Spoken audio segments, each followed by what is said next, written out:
Party's on Wickens versus Cotton. Step forward, please. U.S. Marshal Daniel Wickens wants his stepdaughter, 20-year-old waitress Jacqueline Cotton, to pay back over $2,000 in loans and an added $1,000 for pain and suffering. Jacqueline says her stepfather doesn't like her. Order. All rise.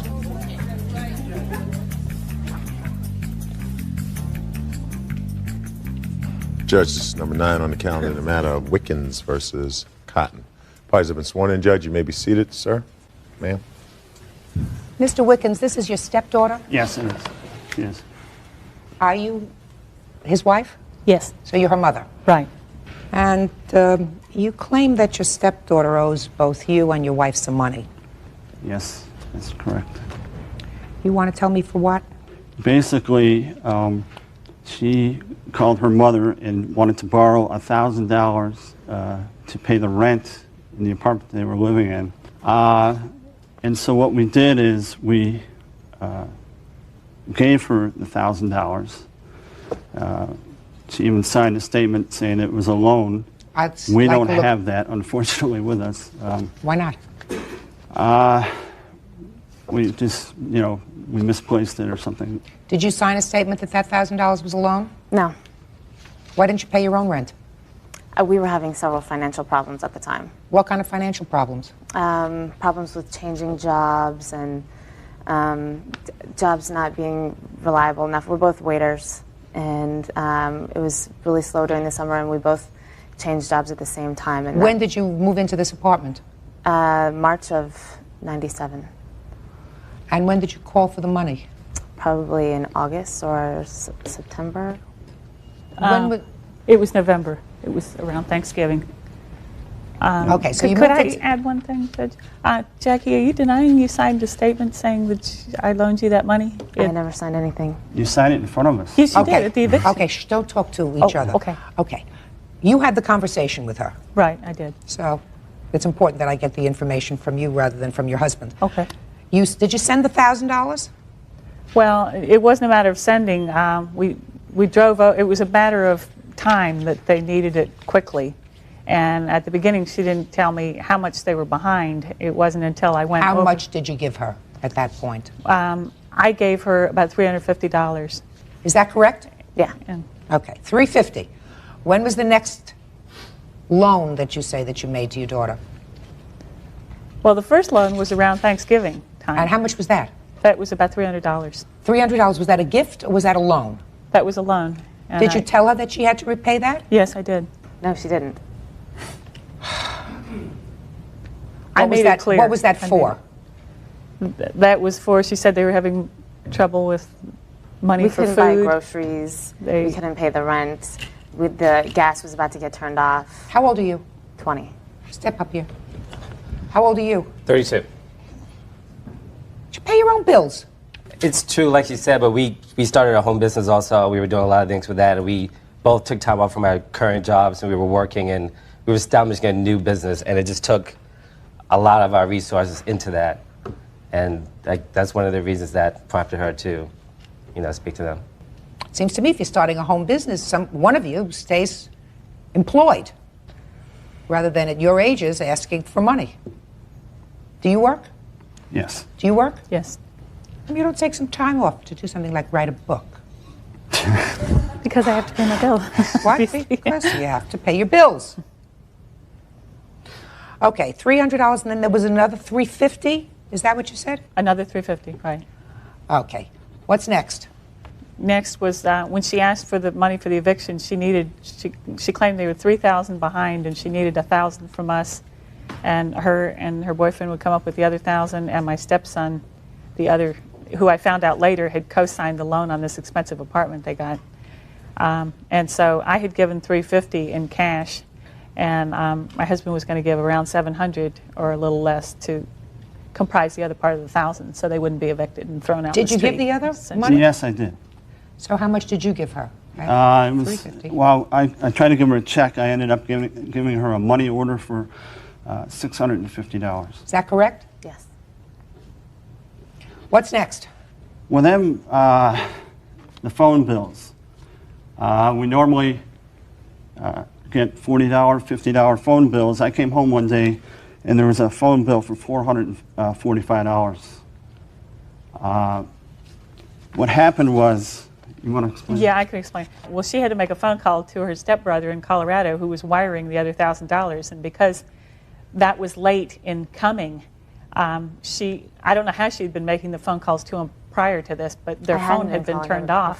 So I got out my phone card right while she was standing at the phone booth so she could call him, since she was relying on this other part of the money for the $3,000. So you gave her your phone card number. Right, which she then must have memorized or whatever. I said you could use it for a couple of calls to your brother in Colorado until this But we eviction talked thing about got it afterwards, and I said I need to find a job, and I said I need to use the phone card because I didn't have a phone at that point. Talk to me. I didn't have a phone at that point, and we discussed me being able to use the phone card, and because I didn't have a job, I need to find a job, and I need to call my brother to make sure the money was wired to the right place. Well, just a second. Hold on. Okay. Were you looking for a job locally, or were you looking for a job in Argentina? I was looking for a job locally. Well, if you're looking for a job locally, how do you get $400 worth of calls? I have no idea. Oh. You have the bills? Yes, I do. Can I take a look at it, please? Sure. One's for $261 and the other's for $445. Okay. There was like 45 pages of calls on one bill. I mean, it was incredible.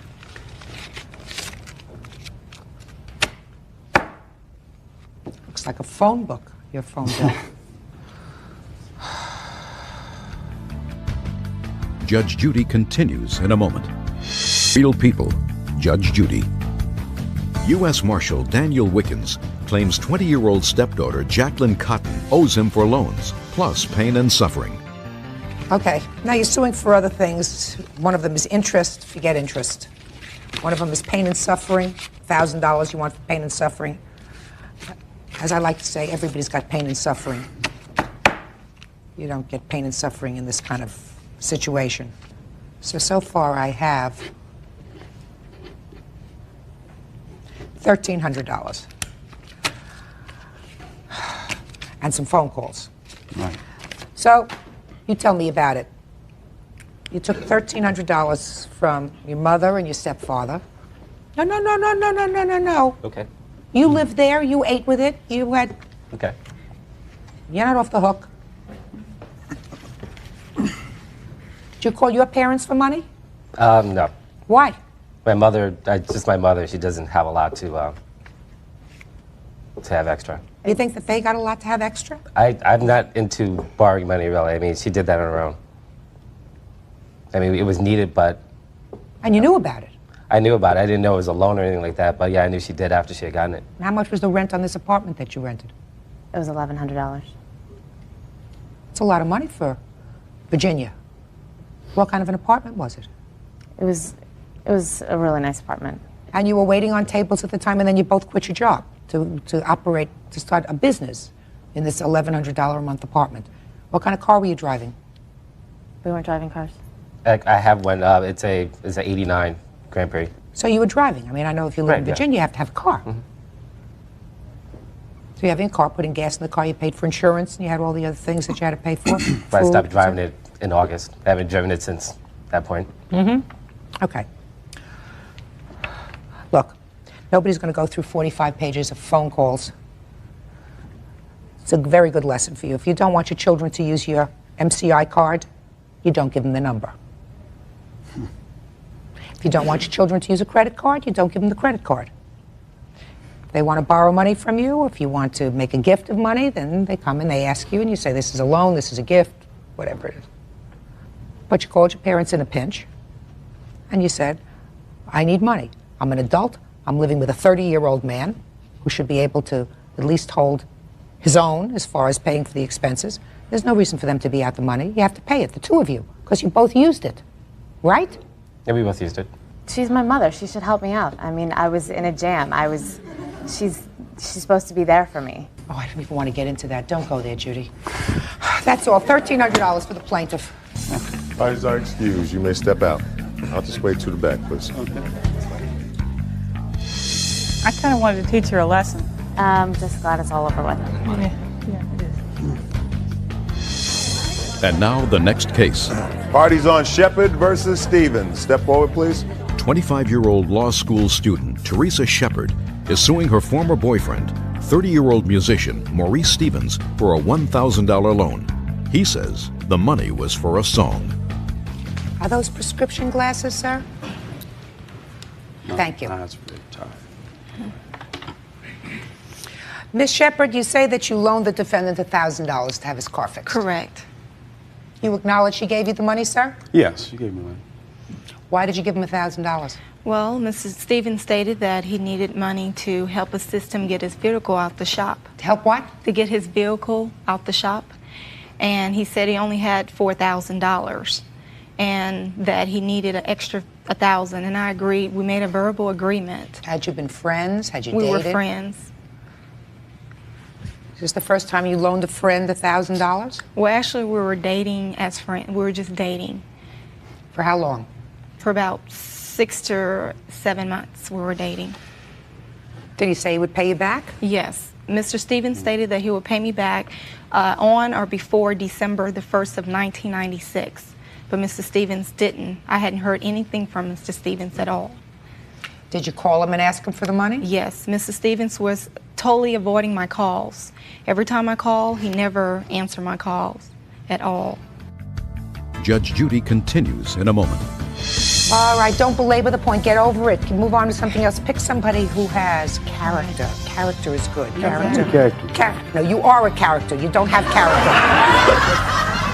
Closed captioning, sponsored in part by Real Cases, Real People, Judge Judy. Teresa Shepard claims ex-boyfriend Maurice Stevens owes her for a loan. So she gave you $1,000. Yes, Your Honor. Why did you take $1,000 from her? Well, first off, I didn't want to take $1,000 from her, and I didn't ask her for the money. It didn't happen like that. Well, tell me how it happened. Okay. When I met Teresa, you had your chance. When I met Teresa, like she said, we were friends and whatnot, but she was pursuing me, per se. Okay, she was pursuing me, coming, you know, I guess. I mean, she's a beautiful woman. I don't know why. You know, I'm not ugly myself. Because you're irresistible. Let's get on with the story. Irresistible, you're right. So she was pursuing me, and we had a little thing, you know, a little intimacy. It wasn't 6 months. It was maybe 2 months. You know, No, a month at That's that. not You know, maybe a month at that. Okay. She was pursuing me, but I wasn't really trying to. I told her from the beginning, I'm not interested in a relationship because I'm all about my business. I'm all about my paper. I had a little business going, and I wasn't trying to do the relationship thing. But business, paper. So we talked, and on the phone a little bit, got a little closer and whatnot. She kept offering, let's go see a movie, let's go dinner. Can we get to the $1,000? Okay, I'm getting there. Yeah, let's get there. I'm getting there. I'm getting older. She came with the movie and the business thing. I mean, the movie and the dinner thing, and I was like, okay, no, I'm not. I don't have a problem with that. But then she kept on offering me things. I was going to a slump in my business. My paper started to decline a little bit. And so I was like, okay, business is doing bad. I really ain't got time. I'm trying to struggle here and concentrate on my business. So she said, well, look, anything I can do to help you? I was like, no, Teresa, I don't want to take any money from you. I don't want nothing from you. Maybe she like just that. wanted to talk with you when she No, said, is there well, anything I can do to help? No, she was more like, is there anything I can do for you? I got you. I got your back if you need something. I'm there for you. I guess she was trying to be that good woman thing, but I wasn't looking for a woman, But according to your answer, sir, you finally gave in. Yeah, I did. I finally gave in. And you Look took how fine she is. I $1,000. gave in a little bit. He's making me nervous. True. I'm sorry. But not So for the you call. took the $1,000. Yes, I did. I took Now $1,000. you have two defenses, sir, that I read here. One, you say it was a no strings attached. That's right. She gave you the $1,000, and that's it. And if I don't believe that one, you got another one here that says that you paid her back in services. That's right. Services. So let's start.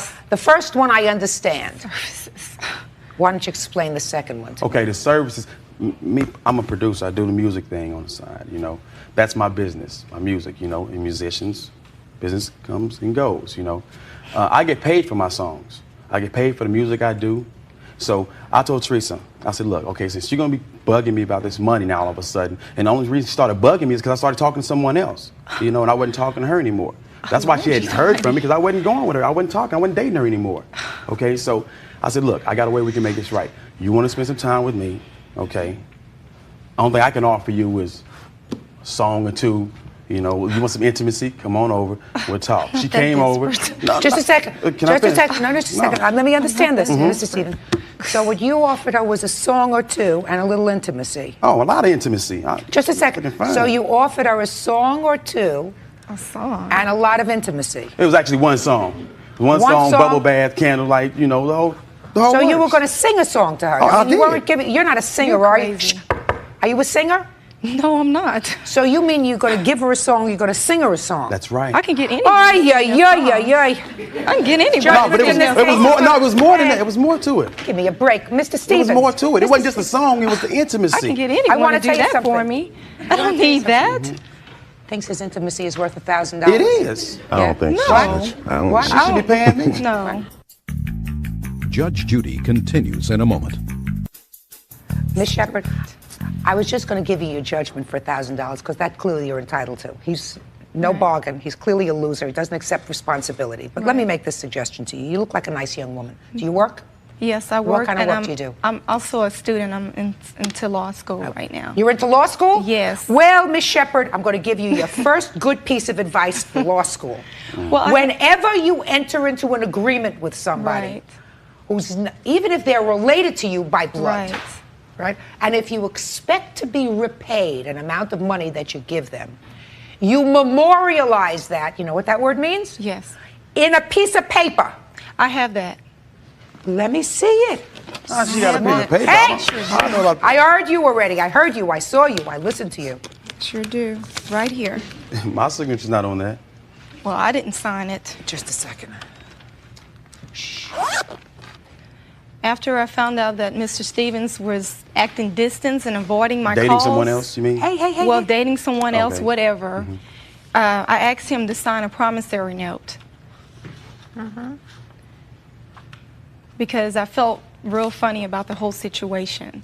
Well, let me just check the signature here on this note to the signature on his answer. Okay. And he signed it Ed instead of Maurice. Never saw my name, Ed. Well, I don't know. I didn't sign it like that. I had to have been insane, Your Honor, if I did. Must have been a moment of passion. Well, you signed it. Really? You signed So it? you take your choice. Insane, passion, whatever, you signed the note. It doesn't really make any And difference. also, It's he clear said to that me. he would pay me plus interest on the money. It's clear to me. Listen, it's clear to me that he owes you the money. Right. All right? So And you're I going to thought get he your was money. a friend. You know, I didn't think he would just do this to me. And All right, don't belabor the point. Get over it. Move on to something else. Pick somebody who has character. Right. Character is good. Exactly. No, you are a character. You don't have character. Judgment for the plaintiff in the amount of $1,000. That's all. Parties are excused. You may step out. Judge Judy continues in a moment. And on the next Judge Judy. Parties on Ish versus Green. Step forward, please. 48-year-old maintenance man Edward Ish claims fellow tenant, warehouse worker Bruce Green, 41, won't return his vacuum. Bruce says it's not Ed's. Order. All rise.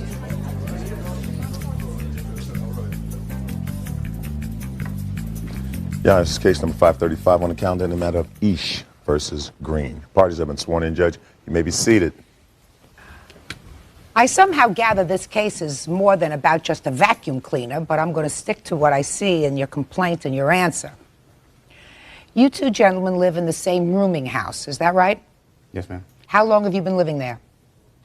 I've been there just a little over a year. And you, sir? About a year and a half. And according to your complaint, Mr. Ish, you loaned the defendant a vacuum cleaner that you had been using because you were doing some janitorial work around the house. Is that right? Like Well, a I pick up part-time messes handyman. with it on the Part-time job. handymans, and you get paid for that. Mm-hmm. You made a loan to the defendant of the vacuum cleaner. He wouldn't return it. Correct. It's not true, Your Honor. Just a minute. That's your claim. He says he found the vacuum cleaner. Correct.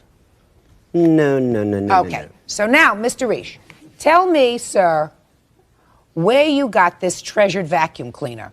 I bought it at a swap meet, Your Honor. When did you buy it at a swap meet? Oh, about last fall sometime. About October, November. I've got a receipt for it. Let me see the receipt. All right. Do you want to see anything else? No, right now I want to see the receipt, Mr. Reish. No, okay.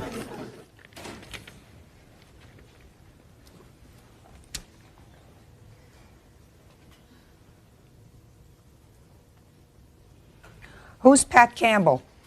He's the salesman at the swap meet.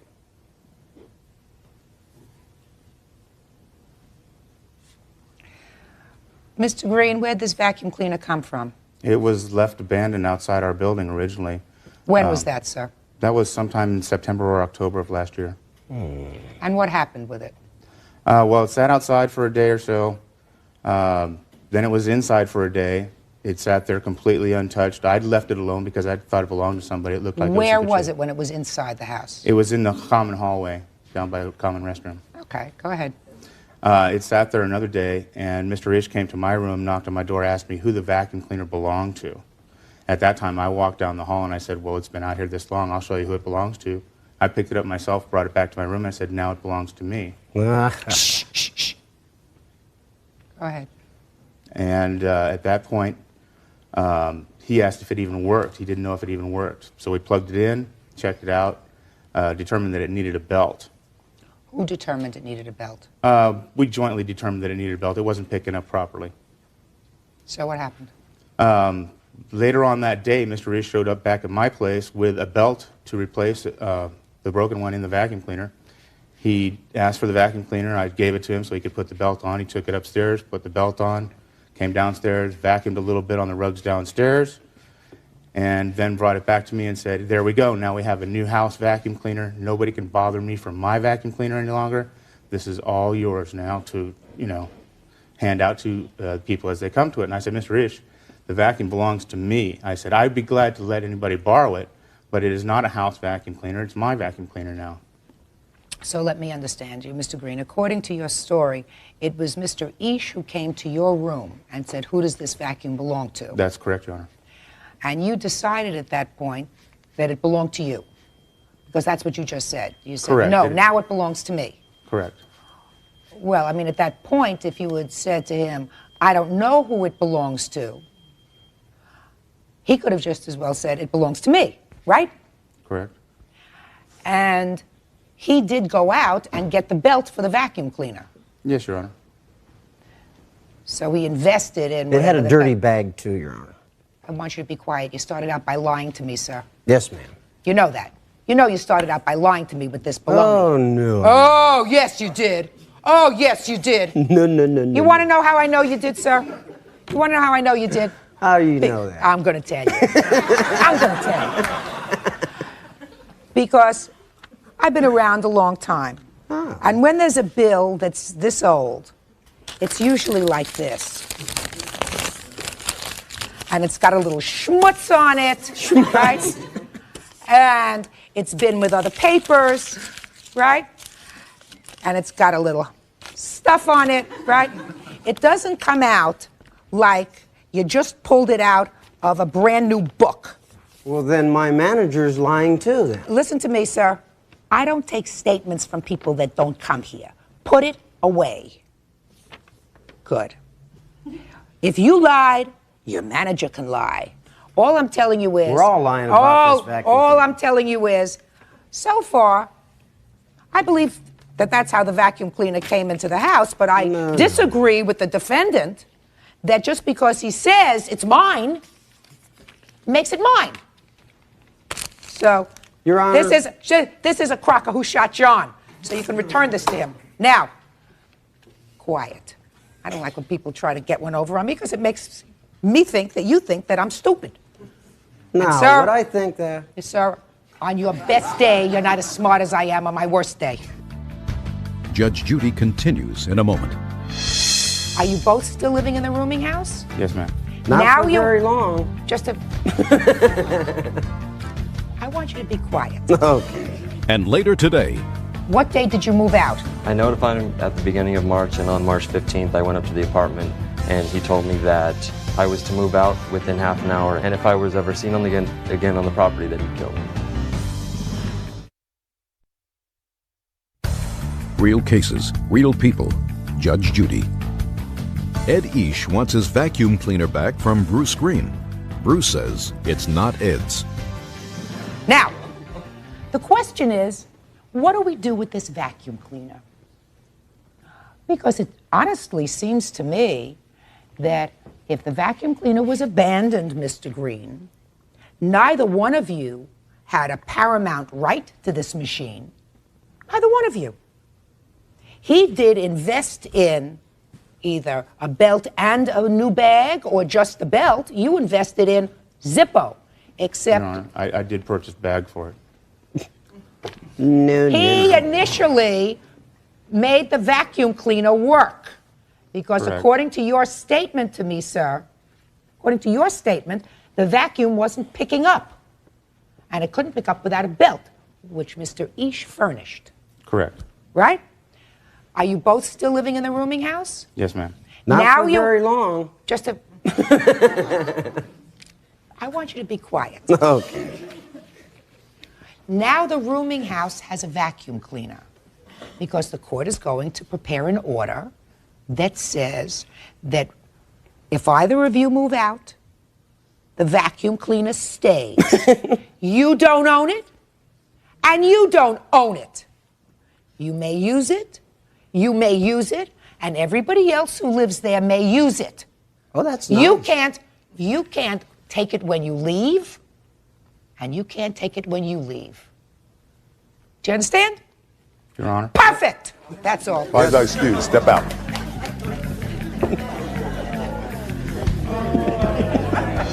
Nobody claimed it. It sat there for 2 to 3 days without anybody coming up to claim property of it. So, Well, I wish I'd have got my vacuum back, but I've been very good to this man, just like a brother to him. He's between classes and welfare when I put him to work for income on the residence. And he just commandeered my vacuum, just kept it and wouldn't return it. And now the next case. Parties on Hustad versus Story. Step forward, please. 20-year-old customer service rep Matt Hustad claims his former roommate, 20-year-old Kaleo Story, owes for non-payment of rent and a missing bike. Mr. Hustad, the defendant, according to your papers, was a roommate of yours who you claim owes you money for rent and a bicycle. That's correct, Your Honor. So start at the beginning. When did he become your roommate? He became my roommate at the beginning of 1998 in January. Actually, January 10th was the day. How much rent was he supposed to pay? Let's see, it was $200 a month, plus utilities, which would be the phone expense and groceries, all written in contract here. I have Okay. And how long did he live there? approximately 2 months, 2.5 months. 2.5 months exactly. He moved in January 10th, according to you. And When then did he move out? March 13th at 9:45 p.m. I gave him notice to leave after he was approached for the money. So he lived there for 2 months. Yes, approximately. How much rent did he pay in the 2 months that he was there? $150 cash, which I have a receipt for on the initial contract I wrote up. So far, according to you, in the rent, he owes $250. Correct? Yes, correct. What else does he owe you for? Well, he loaned my bike out in about March of last year to someone. March of which year? 1997, Your Honor. So a year ago. Yes. I loaned him my bike a year ago. Yes. Okay, and he then loaned it to somebody else. Yes. And now the bike cannot be gotten a hold of.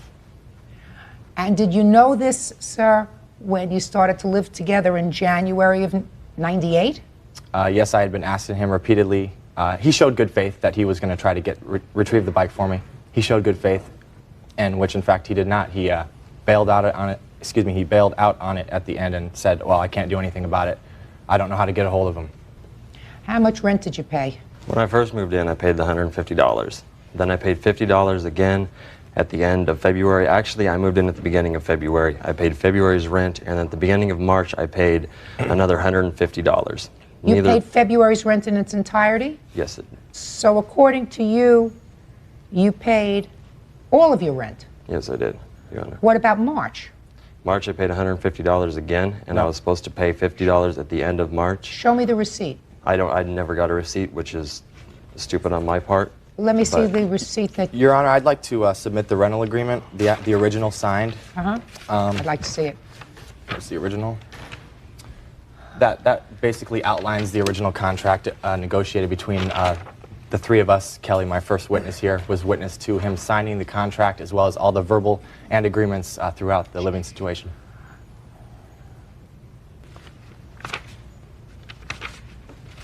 All right. Well, this says that you paid $150 the second week in February.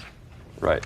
That's when he paid his $150. That's virtually when I wrote the contract up and when he less the $150 that he had paid. Which is when I moved in. No, he moved in prior to that, weeks prior to that. At the beginning of February. Who else is a roommate? Me. Step up. Your name? Kelly Hansen. Miss Hansen, the three of you were living together in the apartment? That's correct. Other than being roommates, is there any other relationship between the two of you? Matt's my boyfriend, and me and Cleo and Matt have been friends for about a year now, as well as our other witness, Good Meg. friends. Really good friends. Actually, we were good friends. Cleo moved in January. He lived there January, February, and part of March. Which day in January? I think it was the 10th, January 10th. He lived there. We all agreed to split everything equally, you know, divided by 3. Just want to know the date. Okay.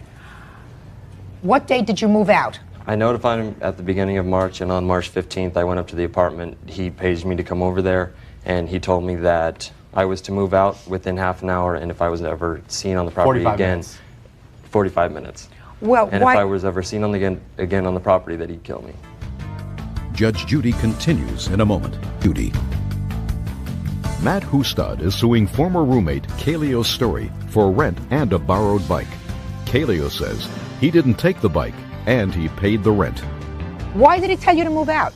He asked me to move out because I have no idea. I told him Why that did you I tell wanted him to move move out. out? He wasn't paying the money and I handed him out. the money. Actually, Repeatedly, Your Honor, every week for loan the money. reason I told him at the beginning of the month that I wanted to move out because he was sitting there with his roommate smoking marijuana in the other room and doing nothing else with their time. Yeah, so? And I had gotten off, we had previously been involved in quite a few drugs, and I got off of everything, and when I was sitting in the room, in a smoke-filled room, it was just, it would get to me. Mr. Story, Yes, Your Honor. that's an interesting story. But it doesn't sound logical to me, sir, that he would tell you to be out in 45 minutes unless he had been asking you for money that you owed him towards the expenses on the apartment over a long period of time. That was supposed to be paid by the end of the month. And I was completely content with, the money was to be paid to him when I moved out at the end of the month. No, the that's not how it works, Your Honor. Okay. No, Mr. Ever. Story. That was when it was in the contract, and I Mr. Story, didn't know that. what kind of work were you doing? Working at Starbucks? He was not employed at this time, Your Honor. For 3 months, he didn't have a job. We lended him money for laundry, for gas, for food, utilities, gas, groceries. We have bills of everything that we lend him money for. Everything. He lived in my dorm. Actually, he's not even supposed to be living there. He's lived with 4 or 5 other people at Cal State University Long Beach. Shut up! At Cal State University Long Beach, he pays no rent. He hadn't had a job. He lived at the dorm for 3 months without getting a job. I mean, he didn't have money to pay, and as friends, we lent him the money, you know, up front because we thought He would was pay my him back. best friend. We for a were long all time. good friends. Very good friends. Finally, okay. we just got fed up. And we, All right, now let's get to the bicycle. Tell me the story about the bicycle, Mr. Story. Okay, at the previous apartment where I was living at, he brought his bicycle up there one day and locked it outside my front door. Gave me the combination to the lock, and one of our mutual friends came over one day, asked to borrow the bike. I told him that he could borrow the bike, but that he had to talk to Matt about it. He came up after that. Just a second. Stop right there. Thank you. He brought his bike to where you were staying, locked it up with a combination lock, right? Yes, Your Honor. And gave you the combination. Yes, Your Honor. Then a friend of yours came to visit and said, could I borrow the bike? Yes, Your Honor. And you said, it's okay with me, but you'll have to ask Yes, Your Mr. Honor. Husted. That day. Just a second. Okay. But after you told me you had to ask him, you gave him a combination to the lock. You gave him the combination to the lock. No, I unlocked the bike outside and gave him the bike. Gave this friend Right. the bike. To borrow for the day. The bike was back that night and locked up, Your Honor. And I told him that he had to go to Matt after that and talk to him about using the bike. Oh, which Your Honor, I he never did. saw the bike again. Never, ever saw the bike again. Just a second. Mr. Story, Yes, Your Honor. did your mother ever tell you the story about Pinocchio? Because what you tell me, sir, doesn't make sense logically. That's right. How was that? Your Honor? Doesn't make sense logically. You gave him the bicycle at a time when you had no authority, according to you, to give him the bicycle. That was wrong. I understand that. That was wrong. And then you expect me to take a giant leap of faith and believe that he came back with the bicycle that night, locked it up, closed the lock, and then at some other time, somebody came and took the bike again. Judge Judy continues in a moment. All right, what kind of bicycle was it? It was a 1996 giant Rincon mountain bike, off-road bike. Is that the kind of bicycle it was? Yes, Your Honor, it was. And who purchased this bike? I did, Your Honor. And how much did you pay for it? About $429 2 years ago. Mr. Story, it's my responsibility as the fact finder in a case to make a judgment as to who's telling the truth and who's not. And their case persuades me that you owe them a substantial amount of money. I believe that you paid them $150. He acknowledges that you paid $150. I believe that you paid him no other money. So you owe him minimally $250 in rent. I'm also giving him credit for $400 for the bike. That's $690. You're not supposed to take advantage of people, Mr. Story. And when you owe money, you're supposed to fess up and say, I owe it. So you're young enough to change your ways because, bottom line, the only thing that somebody has in their whole life is their reputation. That's the only thing that anybody can't take away from you. If you build up a bad reputation, that tends to follow you wherever you go. Judgment in this case is for the plaintiff in the amount of $690. That's Thank you, Your Honor. Parties are excused. You may step out. Judge Judy continues in a moment. And on the next Judge Judy. She would call me mother. She would call my husband dad. You know, I loved her as a daughter. That was very nice of you. Yes, it was. Why would you want to do that? Because I loved her. But now, the girl they took in for 2 years says they owe her money. She did do a lot of things for me out of the kindness of her heart. Miss Braun, I don't understand why you're so angry with her. Miss Braun, you lived with the defendant for many years. Lived in her home. Yes. You were friends or friends of one of her children, is that right? Yes. How old were you when you moved into her house? 18. And how many years did you live there? Till April 21st of 1996. And how old were you? I was 20. So you lived there for 2 years? And did you get married? Is that why you left? According to your papers, there was a time when you allowed the defendant to use your Sears credit card, I believe on 3 occasions, and the total bill was about $500. That's what you're suing her for? Yes. She's quite offended, right? That's right. Tell me why. Well, because of the fact that, you know, I opened my doors for her. You know, she was my daughter's best friend. And so I just figured, you know, and she wasn't 18, she was 17. I have proof because we had, at the time, we decided that she was going to live under our roof. We were going to give her medical and dental insurance to cover for her braces. I have the enrollment forms from my husband's state insurance. So you covered her health insurance? I covered her health insurance, her medical insurance. I paid for her homecoming prom dress that I have pictures of. You know, I didn't ask for anything in return. You know, and for her to have the audacity to come back at me for the $530-some, I did pay her back that. I did pay her in cash. I paid her. I never go without paying a debt, and I never thought that I'd have to have a receipt to carry with me to prove that I had paid her, because, you know, she would call me mother, she would call my husband dad, You know, I loved her as a daughter, and she wasn't really anything to me. And the only reason that I feel that she did this is because of the fact that her mother-in-law was upset because I wouldn't come out and give her money for the wedding expenses when she got married. So this, you believe, is really over money for her wedding? Exactly. Tell me about that. Well, when back at the time that she was getting her wedding arrangements done, we were going to be getting a settlement. My mother was run over and killed back in '95, and I was waiting for a check to come in.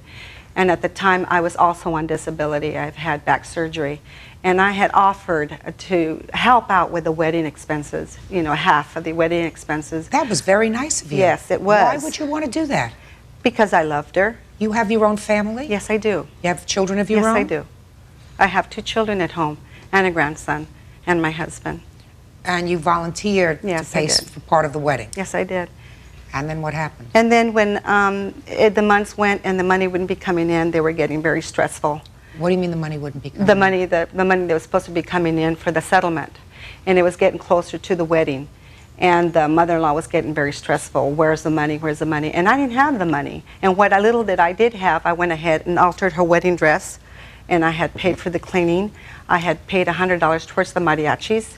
Just little things like that, but never did I ever hear that they had, you know, confronted the mother, the biological mother, for any money.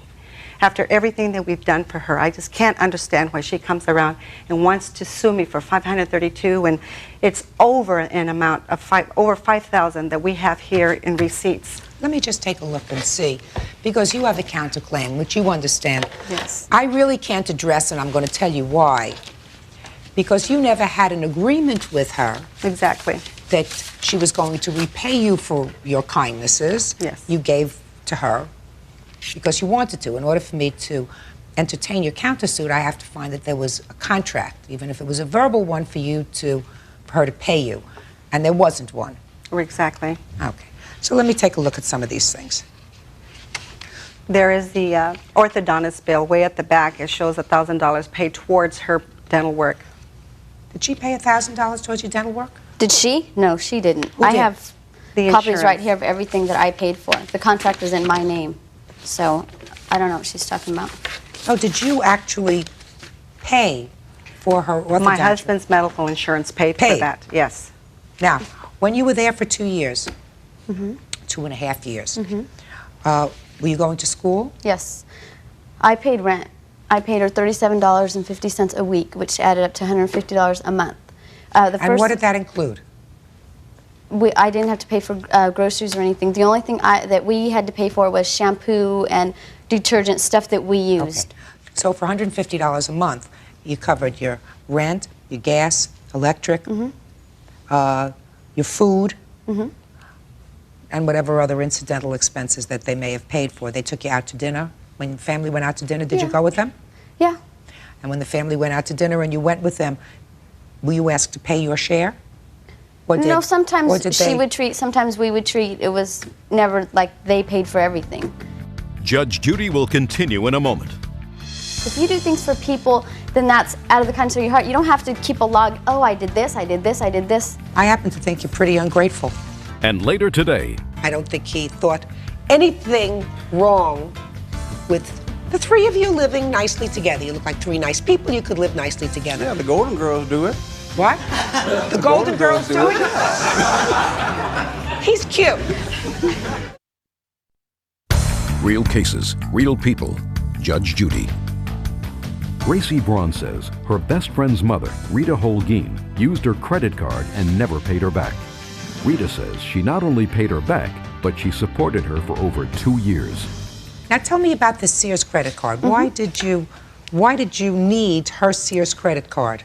The time that I used a charge card, it was probably just something that I had to buy, and the money hadn't came in yet, the settlement, and I knew I was going to pay her back.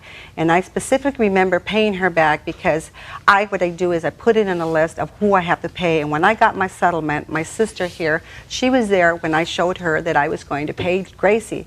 I entered my daughter's room and I had the money in my hand. I says, Gracie, would you like for me to go pay the Sears account, or would you do it yourself? She had stated, I'll pay it later, Mom. Your Honor, I moved out of her house while she was in Hawaii. I went back the night before, and she helped me get the rest of my stuff to take me. I don't know when she came and gave me this money, because I have statements here. She signed her own name on my card, and this one she signed my name. So I don't know if you want to look at these, but she never gave me any money. But Ms. Braun, tell me about this wedding problem, because that's probably what precipitated this lawsuit. I can't imagine otherwise why you would, after what appears to me to be tremendous kindness by a total stranger to you, you would come into court and sue her for $500. That wasn't even the thing. I called, I have talked to her on many occasions about this bill. I told her, I cannot afford to pay this anymore because that's not right. You know, she did do a lot of things for me out of the kindness of her heart, which I don't understand why she wants me, or why she's patting herself on the back. If you do things for people, then that's out of the kindness of your heart. You don't have to keep a log, oh, I did this, I did this, I did this. We're talking about 2.5 or more years of taking care of, really, a total stranger. And there's something else here. I mean, maybe it's about this wedding business. Did you have a big wedding? Yes, I did. Did you expect her, was there an arrangement where you expected her to pay for part of the wedding? I never asked her. She offered. Offered to pay how much? For half. How much was the wedding? I don't even know. My mother-in-law paid for everything. She made arrangements to pay for the whole thing. She offered to pay for half, so she started adding in, oh, let's have mariachis, let's do this, let's do that, because she was going to pay for half. Right. Well, 2 weeks before the wedding, she started saying, I can't pay for this, I can't pay for that, I can't pay for this. I never said anything to her about it. That was never an issue with me. Were you angry? Was your mother-in-law angry? No. Then I don't understand why you're suing her. Because it's money that she charged on my bill. I don't think that I should have to pay that.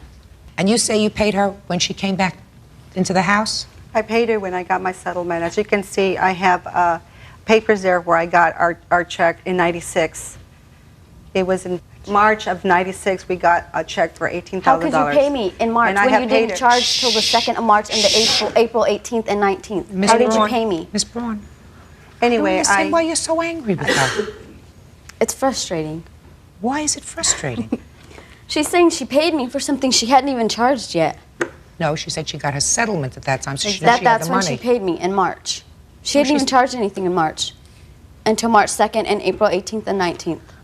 Ms. Braun, I don't know why you're so angry with this lady. It's not what she said. She said she had the money because she got the settlement in March.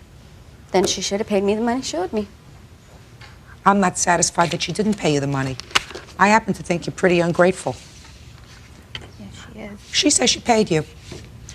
Anybody who takes a total stranger into their house, treats her like one of their own for 2.5 years, when their own mother is not taking care of her, takes care of putting her on their insurance so that at least she has the opportunity of having her teeth fixed, so that she does have medical insurance, even if it's just another $20 a week that's taken out of this man's paycheck to ensure that you are covered by insurance. She fed you. She provided a roof over your head. Right. She treated you like a member of the family. That's right. So that means she's a pretty good person. And that means this pretty good person is telling me, I paid her. I have to believe a nice person like Miss Holquin would not lie to me about paying you back. So your lawsuit's dismissed. Parties are excused. You may step out. She burned the bridge that she walked on. You know, she doesn't have a family now. You know, she has nobody. I have a family. Oh, yeah. All right. That's right. You guys used her. Thank you that the knight in shining armor came and took you Away. Good. And now the next case. Parties on Taylor versus Guillaume. Step forward, please. 50-year-old Hallie Taylor is suing 46-year-old bus driver Patricia Guillaume because of emotional distress while they both lived in the home of a former boyfriend named Lee Coleman. Patricia is countersuing for malicious prosecution. Well, this is a very unusual complaint and countersuit. You're Lee? Yes. The cause of all the trouble. According to these papers, Miss Taylor, you unfortunately became homeless. Yes. Lee was a friend of yours. Yes. At first he said that you could sleep in your car in his driveway. Yes. But then said, why don't you move into the house? Is that right? Yes. Just to be kind. Yes. Shortly thereafter, Lee over here extends an invitation to this young lady to also come to the house, to rent a room. Is that right? Yes. No, that's reverse. That's reverse. That's not. Pat was already there. This is Pat. Right. Lee, you want to step up here? Don't talk to me sitting. Okay. I like when you stand when you talk to me, so come on up here. She was already living there when you invited Miss Taylor to come in to the house? Yes. For how long? Oh, I was still moving my things in. And when I had gotten the last of my belongings in, then he had informed me that she was going to be living there. Bottom line is, at about the same moment, these two women came into your house. That's not true. Within days of each other? Yes. Lee, sit down. Within days, you both found yourself living with Lee. You had no idea she was going to be there, and you had no idea she was going to be there. Yes, I knew she was going to be there because he had already had rented her the room. But she wasn't living there already? No. Okay. And the two of you didn't get along? No. You two? Yes. And you say because you didn't get along, she caused you all kinds of stress, high blood pressure, hypertension, and you wanted to pay you $5,000. Yes. And you are suing her for malicious prosecution. Judge Judy will continue in a moment. She said another thing. If I want to F Lee, I wouldn't wait till you leave. I'll F him while you here. Lee! Having two women live in your home is not a good idea. I don't know that. Real cases, real people. Judge Judy. 50-year-old Hallie Taylor is suing 46-year-old bus driver Patricia Guillaume because of emotional distress while they both lived in the home of a former boyfriend named Lee Coleman. Patricia is countersuing for malicious prosecution. All right, this is not going to take very long, Miss Taylor. Tell me how she caused you stress. From day one, Pat aggravated me. She antagonized me. Give me an example. There are two incidents that took place. The first incident took place in the garage. We were in the garage talking. Lee, Pat. First was Lee and Pat. And then all of a sudden, and she said, your girlfriend. And I was standing over there by the back of his truck. And she rushed over there to me and got in my face and she said, don't you use my bathroom.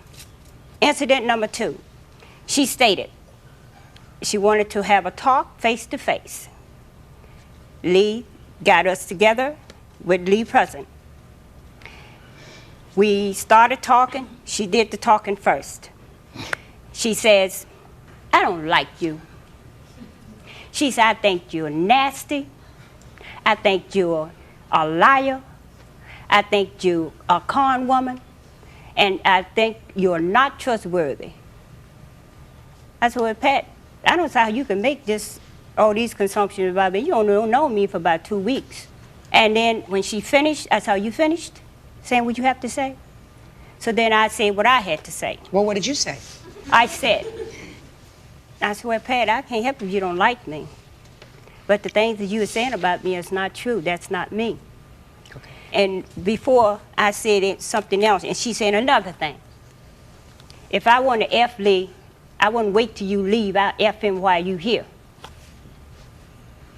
And I said, well, go ahead. That's honest. Go ahead. I mean, you know, I care less. Okay. And then she walked over to me and she rushed up in my face. I mean, she was so close, I felt the breath, her warm breath from her mouth. What'd she say? And her say? left breath touching my left shoulder. And then Lee saw that the conversation wasn't going anywhere, so he stepped in between us. So those are the two incidents that you're complaining about? Yes, and each incident I went to the hospital. Miss Taylor, Those were two what we call conversations, not worthy of a lawsuit. She didn't hit you. She didn't threaten you. Oh, yes, she did. No, not in the two instances you told me. Yeah, it's not a lawsuit. Judge Judy is ready to rule.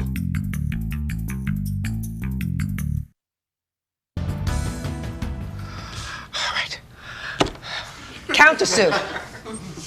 What are you countersuing her for? Well, this whole thing, it annoyed me. It annoyed me because Miss Guillaume, this whole thing annoys me. Let me tell you something. It's late, and I'm getting annoyed. What had happened once I had picked up the suit? I had sued Lee, Mr. Coleman, and What'd you sue him for? I wanted my money back. You mean the money that you gave him for your apartment? Yes. What had happened? Did you get it? Yes, I did. You did? Good. Well, that's good. You know, Lee, having two women live in your home is not a good idea. I don't know that. Miss Taylor, Miss Guillaume, this is not a case that belongs in court. Okay. Either your lawsuit or your countersuit. I think this gentleman made a very bad judgment. He was probably trying to be a good guy. I don't think he was trying to be bad. I think he was a friend of yours. He was trying to help you out. I don't think he thought anything wrong with the three of you living nicely together. You look like three nice people. You could live nicely together. Yeah, the Golden Girls do it. What? The Golden Girls do it? He's cute. All right. Go have a nice day. This lawsuit and the countersuit are dismissed. Parties are excused. You may step out. Judge Judy will continue in a moment. And on the next Judge Judy. It was just more than I could take. You know, I like you, while she's jabbing you in your back. You know, That's not true.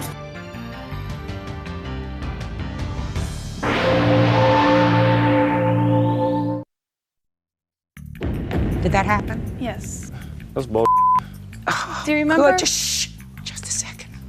I can't wash your mouth out with soap, sir, but I certainly can take care of it financially.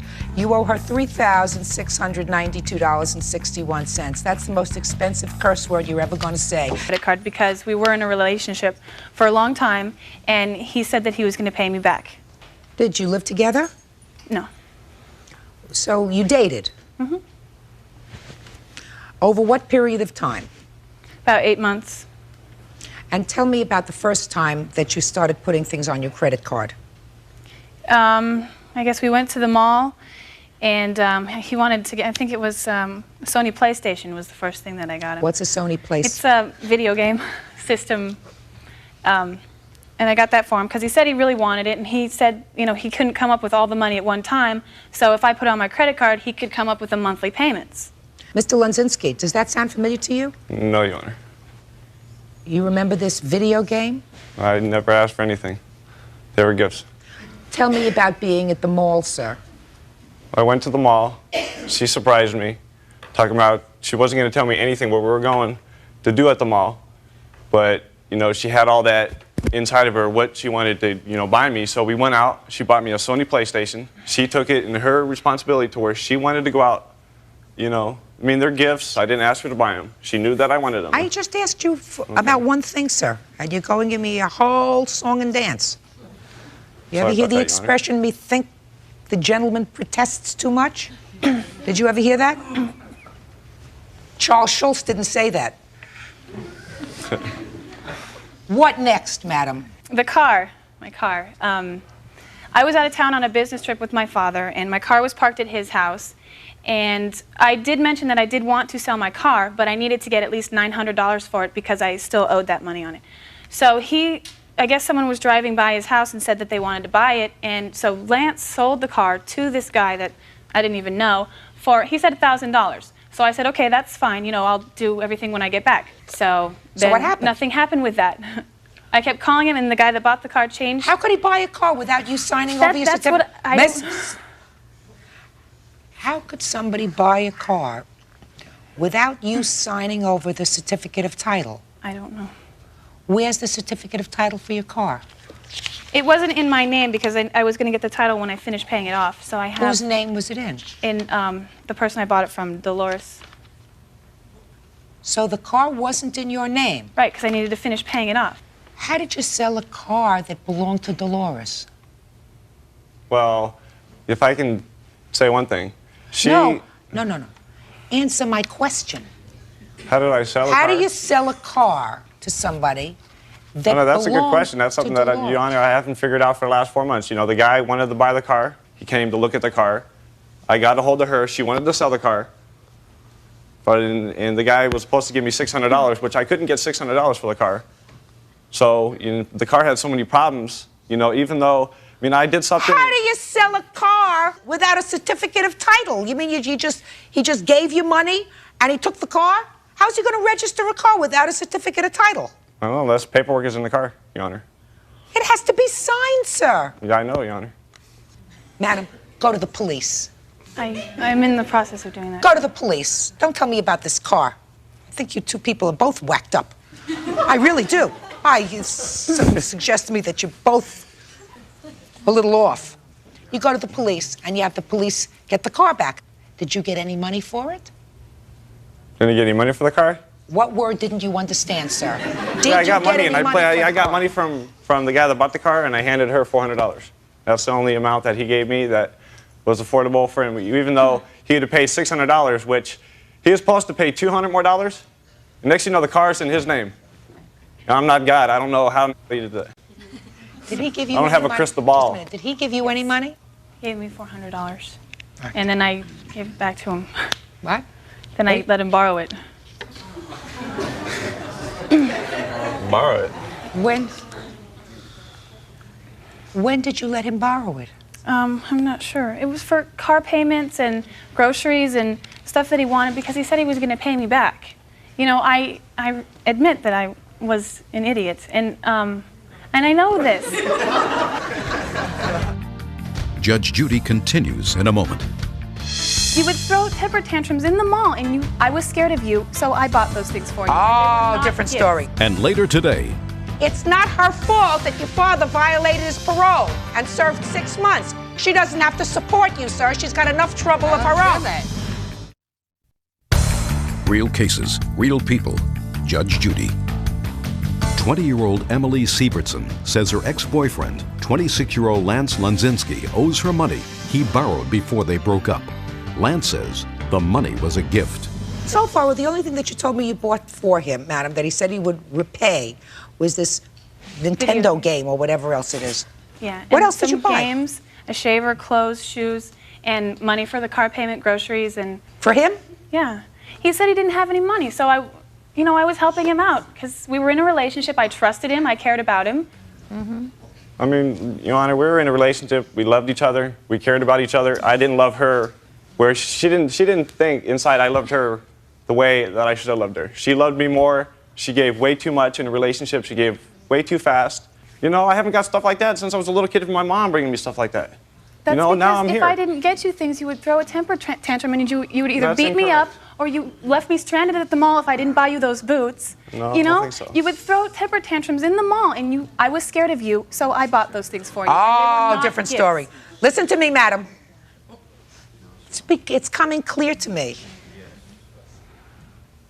He used you. I know. He used you. But this is a court. In a court, there has to be a contract. Mm-hmm. Because what you're really suing for is a breach of contract, that you had an oral contract with him, that you would allow him to make certain purchases on your credit card and he would pay the bills. Right. And he never made a payment on your credit card. Yes, he did. He did? Yes, he Oh, total. he did. Show me where he made a payment on your credit card. I made her quite a few of them, to be honest with you. You did? And it's something that I didn't have to do. It's just... Oh, You know? now it's coming nice. This is easier because then I could do the right thing, even though I thought I mean, that I it wasn't wasn't money able that to. I owed. You know, it was $75 to go get a concert ticket, the Pink Floyd concert. They wanted to Oh, good. Oh, right. And you did make certain payments, sir. It wasn't even payments. It's something that I gave. That's what my heart wanted to do. You know? I mean, it's only money. It's only a piece of paper. How much does he still owe on the credit cards? He paid 300. What was the? It was 3,900. 39.92.61 minus 300, I guess.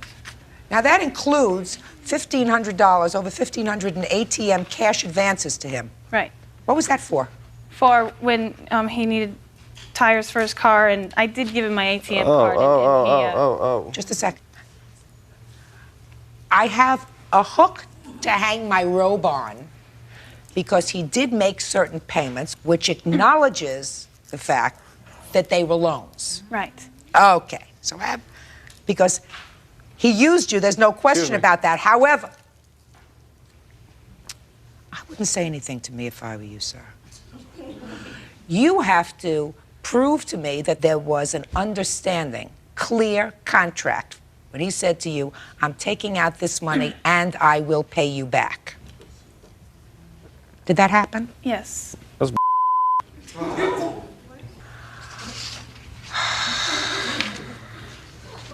$1,573.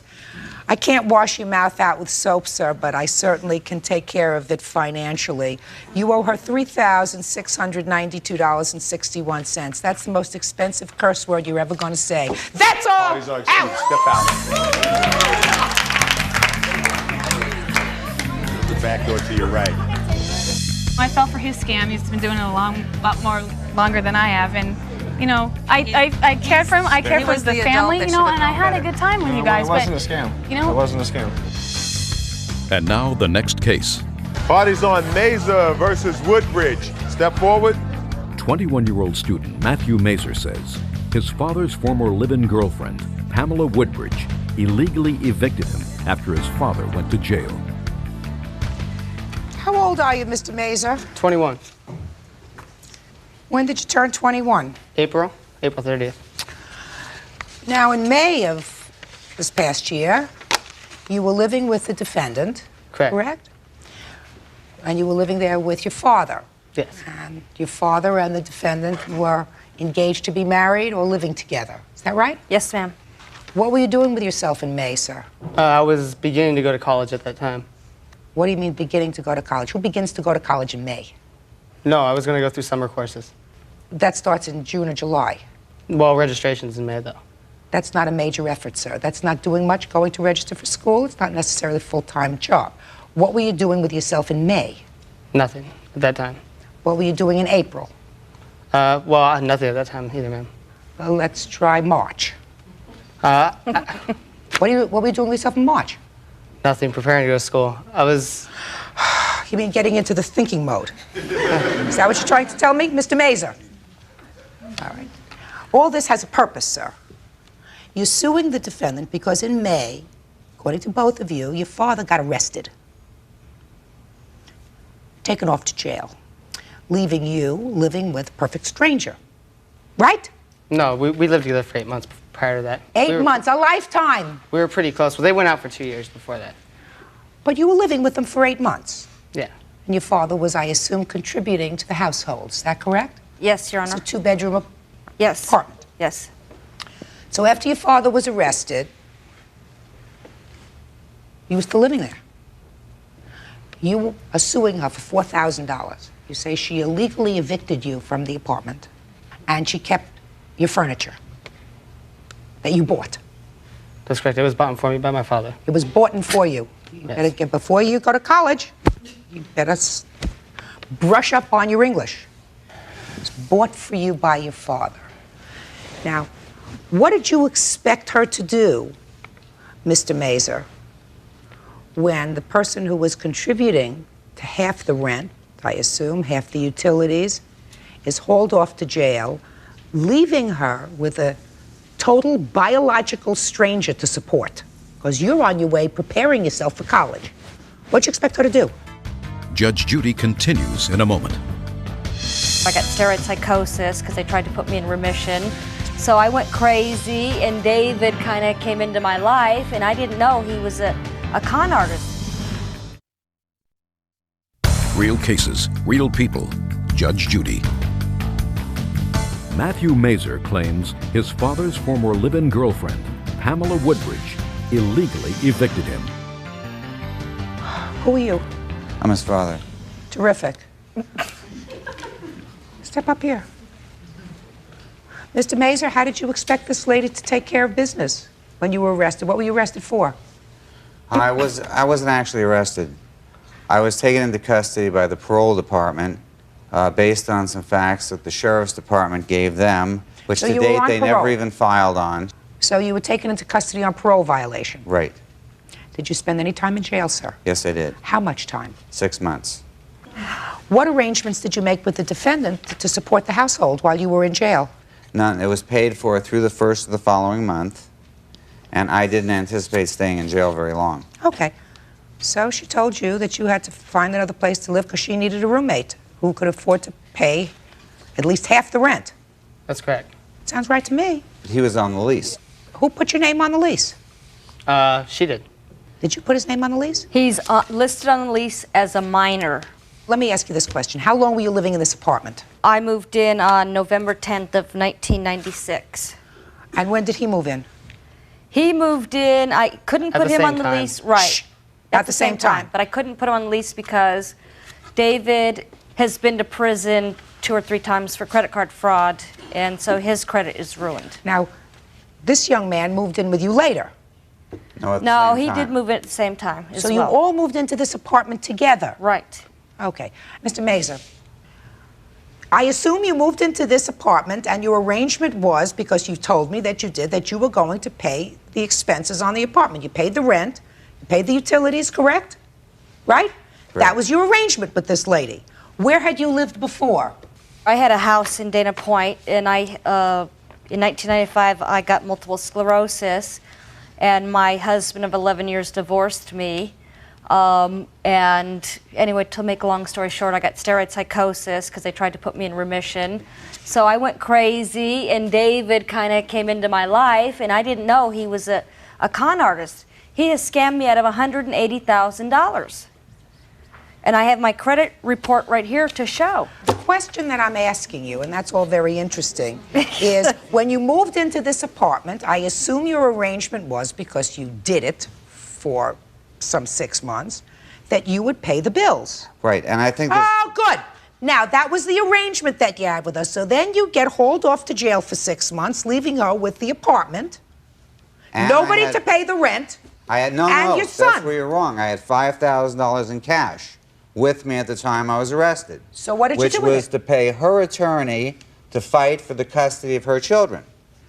That been so- money was taken, and I have this document, was taken in by the Department of Corrections and mailed to me the following day to the jail. For what purpose, I don't know. But I did have... Did you get $5,000 from him? No, his parole officer told me that David did have, I think she said $4,000, and she asked him, did he want her to give it to me, and he said no. Just a minute. Do you have any proof to show me, Mr. Mazer, that you provided the defendant with $5,000 in order to cover the expenses of this apartment while you were away? Yes. Don't show me a lot of papers there. Show me where you turned over the money to the defendant to cover the expenses of the apartment. The apartment part was, here it is right here, $2,993. Let me see it. And the sheriff's department kept it. They said they could not give it to her because Just they a minute. arrested So me. the answer is she didn't get it. Yes. So what are you showing me this baloney for? She didn't get it. So what you're telling me is I should take your good intentions into consideration. No, she rented, but what? The rent was paid to the end of the following month. All right. She doesn't have to keep your son there not working. Now, furniture. You had furniture? Well, David had gone out and bought a futon for Matthew on my credit card. Well, It was a it joint may have credit been a card. joint credit card. Right. David was doing credit card roulette, basically. Judge Judy continues in a moment. He went out and bought a futon. Right. Is that the only piece of furniture that was bought specifically for Mr. Mazer Jr.? Yes. Okay. Now, there are other items. What other items, sir, do you say were bought by your father for you? Not really any other furniture, just a couple tables and, Tables? What yeah, tables? just like end tables. End tables. What end tables? Talk to me. His mother took What end tables? They're just glass end tables, brass. That your father bought for brass his and glass. 20-year-old son? No, those were mine when I brought them there. Okay, so where are they? His mother took them. She came and picked up his things. Except the futon. Exactly. Which you paid Which for. I sold. Which you sold. Right. And which was on your credit card. Yes, ma'am. Or on a joint credit card. Right. Which he wasn't paying from jail. Right. Good. Excuse me, the insurance was paying for it. When she came down with MS, the insurance picked up all the bills. She virtually had no bills with the exception of the rent. So just a minute. Why should she have any bills? That wasn't your arrangement. Mr. Mazer. But there is an eviction process you go through in the state of California. You just don't throw somebody out and lock them out. Where's his mother? My mother, I can't live with her. She has cats, and I'm fatally allergic to them. So I can't live with my mother. Your mother has cats, sir? Yeah. I have no more time. This lawsuit is nonsense. The case is dismissed. Who are you? I was his girlfriend at the time, and he did have a job when he moved there. I was invited by them to go to school. That's why I went there. And they didn't have the money at the time to pay for me to go to school. Mr. Mazer, it's not her fault that your father violated his parole and served 6 months. She doesn't have to support you, sir. She's got enough trouble of her own. That. Goodbye. Parties are excused. You may step out. Judge Judy continues in a moment. Out the back door to your And right. on the next Judge Judy. It was a cold thing what she did to me. She threw me on the streets knowing I had no place to go. I mean, it was a really hard thing for me to deal with. I had to come up with nothing. I mean, I had half my clothes, nothing else. That's all I had when she threw me on the streets. I had to rent that room out because it's called survival.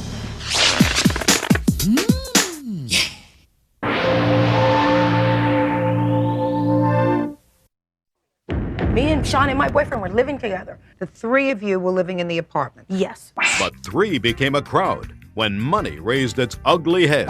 Like, what the are you go to Las Vegas for? Oh, so I could see if I can win some more money. And I'm like, you've got to be stupid. Are you finished? Yes. I have a feeling you two people deserve each other because you are claimed that the other owes you money. Just about the same amount of money, $2,600 change. Ms. Sanchez, you claim that this gentleman was living with you. He left owing you money for a variety of things, which you'll tell me about. You say you made a loan to her for lawyer, $1,500 for something. You'll tell me about that. So why don't you start from the beginning? How come the two of you were living together? Sean said he had no place to go. And when we first moved together, he was getting kicked out of his apartment. I was leaving my apartment. Had you been friends? Yeah, we had been friends. We had met at work. And at the time, we were staying in a hotel, and it was like you pay every week. Then we found an apartment through one of his friends at work. He got the apartment in his name, okay? And then later I had got it put in my name. I have a rental agreement. And I was giving Sean the money because he knew the landlord. I had no idea, and I work at night. And so I would give Sean money every week to pay rent. Sean didn't pay rent. I have an agreement that we both signed saying that we're both 4 months in the hole in rent. And I'm like, you know, how in the world can this be? I give you money every week, you know? What you're telling me is you gave him your share of the rent. Every How week. much was the rent? $250. $250 a month? Each. Yes, each. It's $500 a month. Okay. So you gave him your $250? Yes. And he never paid the rent? No. I have a piece of paper saying right here that we're both, and he signed it. We both signed it, saying that we're 4 months in the rent, 4 months behind in the rent to this day. Didn't I pay her 70? I don't know. Do you have a receipt? Shh, don't talk to each other. Don't talk to each other. Okay. You both signed that you're both responsible for half the rent. Did you pay the rent, sir? When I moved out, I paid $750. I'm talking about while you were living there with her. We lived together for a whole year and a half. Shh. How long were you living in the apartment together? About a year and a half, 2 years. And did you pay the rent? Yes. All that time? Yes. No, he didn't. He's lying. Miss Sanchez, Yes, ma'am. you have rent receipts?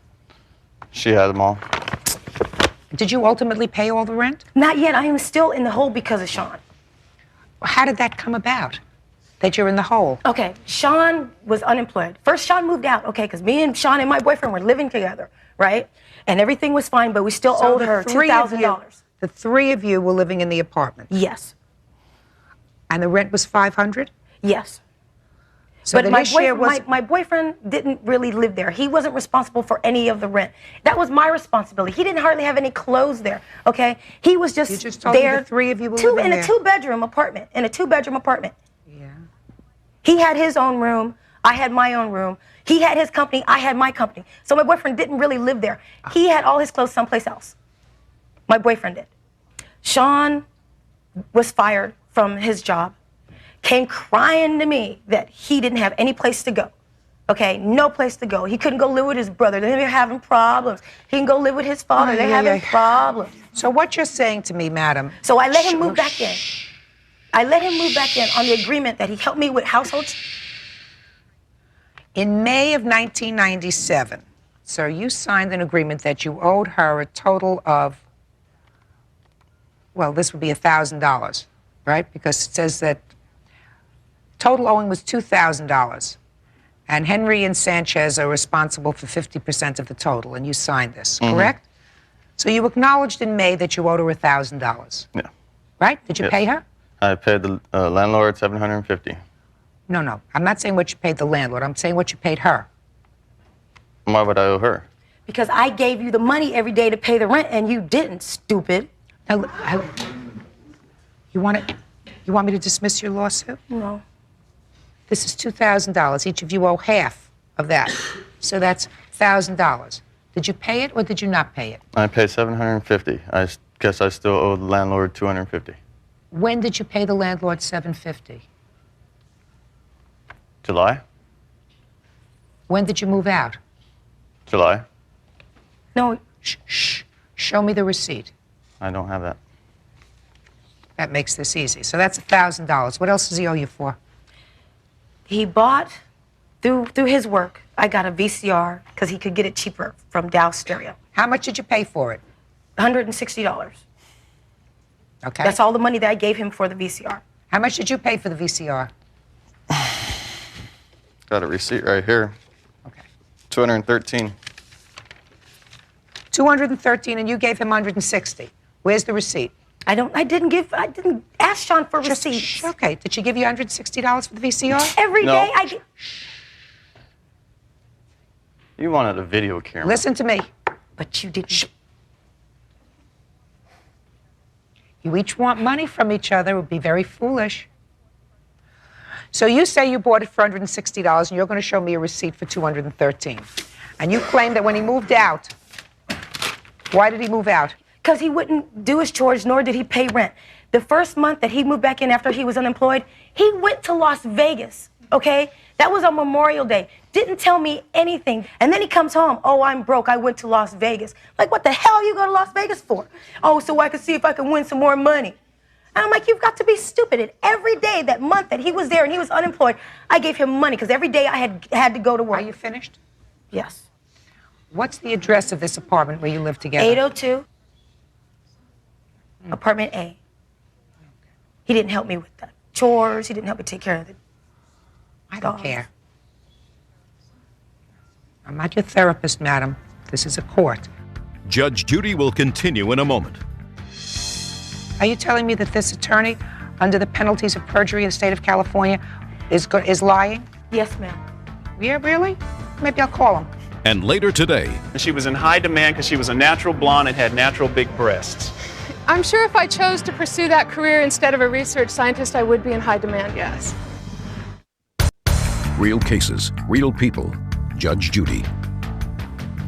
Dancer LaDonna Sanchez wants her former close friend Sean Henry to pay her for back rent.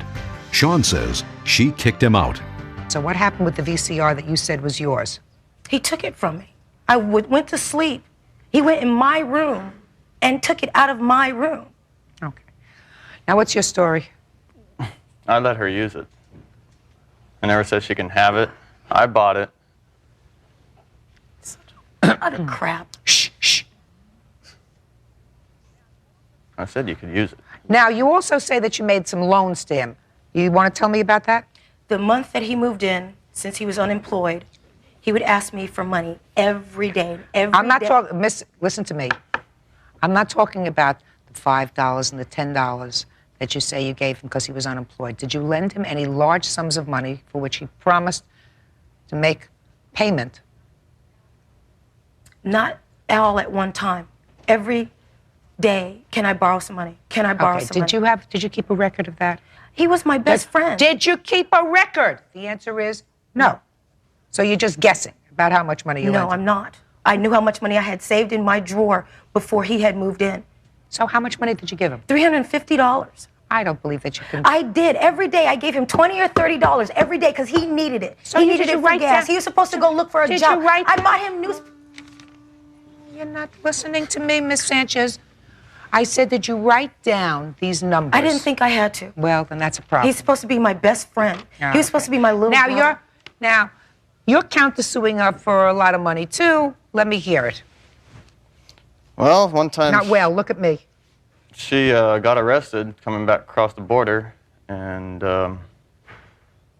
she needed a lawyer. So she called me crying, I need a lawyer. So I paid $1,500 for a retainer to try and help her out. When was this? June 26, '96. Does that sound familiar to you? No.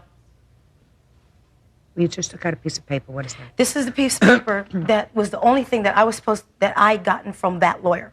I saw that lawyer once. I knew it wouldn't do me any good. I cussed Sean out on the phone about what do I need a lawyer for? The lawyer wasn't going to do me any good. Just a second. You went to see a lawyer. No, I didn't. The lawyer came to jail. And I'm like, Lawyer came to jail. Lawyers don't do anything for free. I didn't ask him for the lawyer. I Did you? never asked him for the lawyer. And if I did ask for him a lawyer, it wouldn't be from him. It would have been from Rudy, my boyfriend. Listen to me. Where were you when you paid this lawyer? Were you in I was. California? Yeah. Does he have a receipt?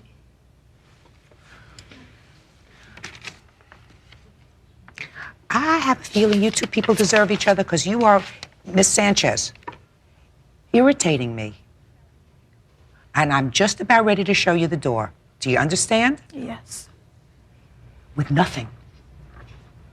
Not your $1,100, with nothing, if you do it again. You got it? I want you to show me any documentation, sir, that you have with regard to this lawyer. Right here. Can I see it, please?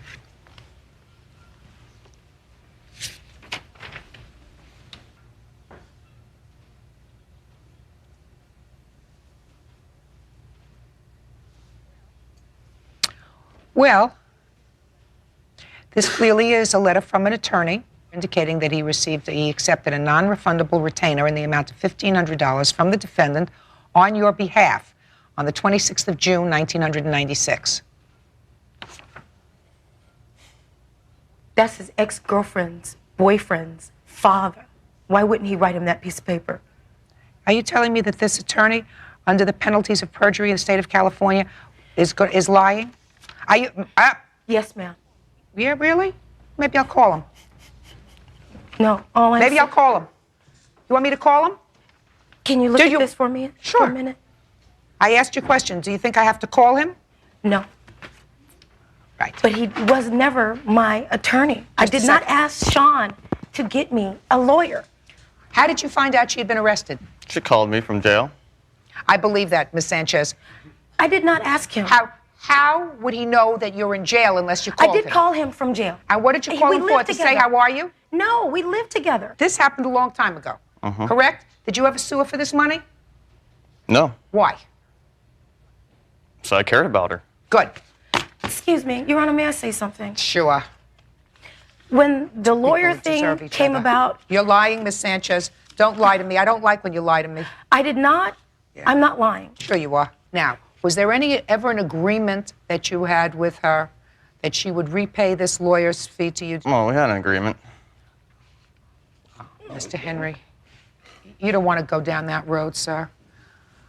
I guess you do. You want to tell me about this agreement? Tell me what words we used, Mr. Well, Henry. she said, get me out of here. Whatever it costs. And you said?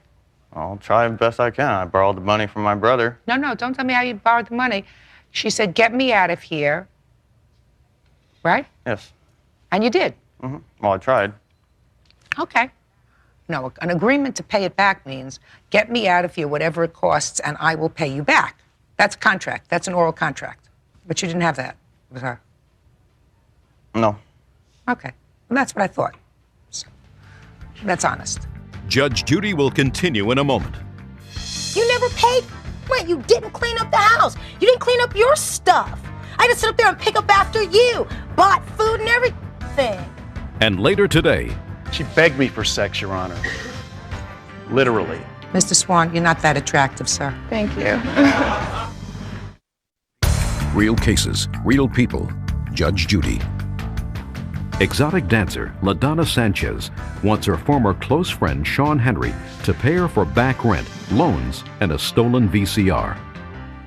A, I can't figure out who owns the VCR. I have a bill here for $213. So She's also caused damage to my truck. Shh. So I can't make a determination with regard to the VCR. I can only make a determination with regard to the contract that you both entered into, indicating that you are indebted to her for the amount of $1,000. Now, you want to tell me about this truck? Yeah, she's damaged it. Well, tell me about that. Well, one time at work, she said she locked the keys in, so she had to break the back window, and I had to pay for that. I paid him back. Shh. And when we were in a fight, I wouldn't let her drive it. She didn't have a license or insurance on it. So what did she do to the truck? She kicked it. Put a nice dent on the driver's side door. Let me see. And I got estimates of the damage right here. Looks like there's lots of damage on this truck. Lots of scratches on this truck. From his DUIs. You have about your boyfriend kicking it. Oh, wonderful. You ready? Dismissed! Dismissed! Goodbye. Parties are excused. Step out. I don't understand why it was dismissed. Because I talked? He was supposed to be my best friend. Okay, he dogged me just because I won't be his stupid girlfriend. Sorry. Now it's dismissed because you're stupid. Never see my fucking money again. Make me sick. And now the next case. Parties on Maris versus Swan. Step forward. 32-year-old research scientist Ann Maris is suing her former friend, physical education instructor William Swan, for unpaid credit card bills. Why do women give men credit cards? I think it has something to do with the word convinced. Mr. Swan looked me straight in the eye and told me he loved me, wanted to marry me, that I thought he had morals. Mr. Swan, go ahead.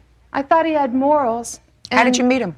I met him in the produce section of an Asian store, Asian market. And how long did you know him before you put his name on your credit card? 5 months. And had you dated during that 5 months? Beginning about 2 or 3 months prior to that, we started seeing each other on a more regular basis and talking pretty much every day on the phone, at least once. So he needed some credit, and you said you'd give him credit on your card.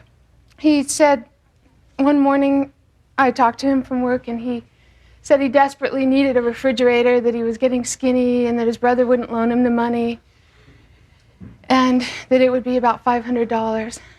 And I told him I didn't have the money, and I thought we could find one a lot cheaper than that, as I had paid $100 for mine, and that I would be willing to let him put it on a credit card that had no other money on it, so we could be clear. And he had told me he was going to pay it out of his tax return, and he didn't know why his brother wouldn't loan him the money.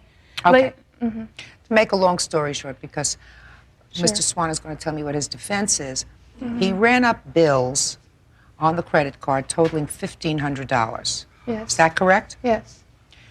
And he does not dispute that. No. Is that right, sir? That's correct. But this is your defense, that you had an agreement with her. And your agreement was that as long as you maintained the payments on the credit card, that she would keep it open. Absolutely.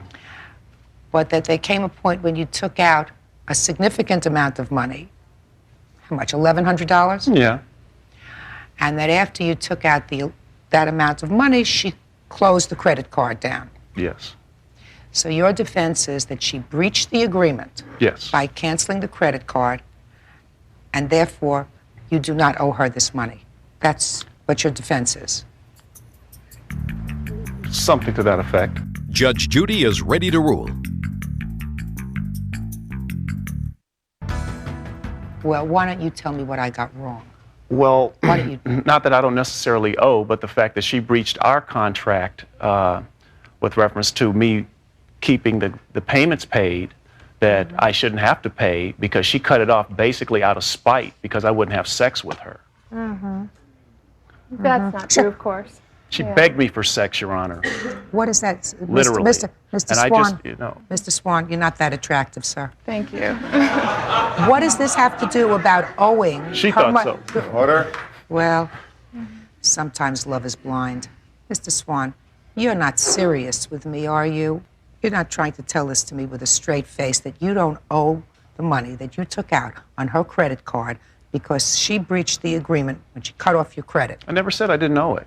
You sure you said, as far as I'm concerned, she broke the agreement and I have no intention of giving her a dime. That's what I said. But That's what you said right here in your answer. Yeah, but I didn't say I didn't Good. owe You her. owe her $1,500, judgment for the plaintiff. That's it. Parties are excused. You may step out. Judge Judy will continue in a moment.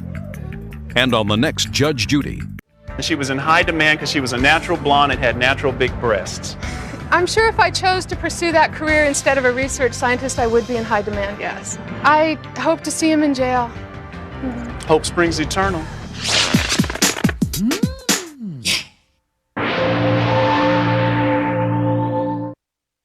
You have a drink in Ojai with the girl he's dating and her friend. He was not dating her at the time. The case of two bikers, a girl, and a $700 ring. I'm never giving a woman a ring, and on top of that, I'm not sleeping with him. That's a good thing. That's pretty bizarre. Mr. Whiteman, don't get excited, please, sir, and don't shift from... Tunnel surgery. Did it work? Yeah, I can feel, Good. but I don't know how well. Mr. Whiteman, you and the defendant were friends for a while. Are those prescription glasses, Yes, ma'am. sir? You and the defendant were friends for several years. 5 or 6 years, yes. And according to you, you do jewelry, make jewelry I'm part-time. an electrician by trade. It's a little hobby on the side. And you had a ring that he liked, and you agreed to make one for him. Yes, And had you discussed the price with him? yes. He's going to pay me $700. We're trying to wrap it up within 3 to 6 months. There was no set payment plan. And you made him the ring? Yes, Did you give it to him? yes, And did he pay you for it? no, So that's why you're here. yes. He got the ring back. You gave it to him? Yes, he came pounding on my door wanting his ring back. And I had it appraised for $300. He wanted $700. So I gave him the ring back. He's lying. I wouldn't be going through all this right now if he gave me back the ring. Why is he asking for $2,600 and not asking for the ring back? Because he's already got the ring back. He's just suing for verbal agreement, which I have nothing, he never said anything about that. He gave it to me as a gift. This man has stayed in my house, used my washer dryer, ate my food, drank my booze, never charged him a penny. So And what do you now he think- wants So what do you think this is- $2,600 for a $300 ring? Forget $2,600. But assuming, sir, that you were close enough for him to live in your home, right? Why would you think that at this point he's suing you? He's mad about something. I don't know. He wants money. I don't know what it is. Tell me. I don't know what kind of delusions he's having. I've never lived at his house, for one. You stayed in I've my stopped house many by, times. a Stopped couple of by. times and spent the night a few times. We've gone out drinking together. And he's never given me that ring back, or I wouldn't be at this stage of the game. Let me see the ring, sir. You say that you have one that was just like it. Yes, ma'am. Can I see it, please? Like it. Not the Show it to you, appraisal. the Just take off the ring. Let me see it. I want to give her this paperwork. I'm not interested in your appraisal. Your appraisal is really not important.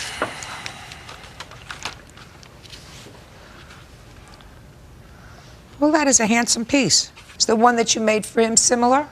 Exactly.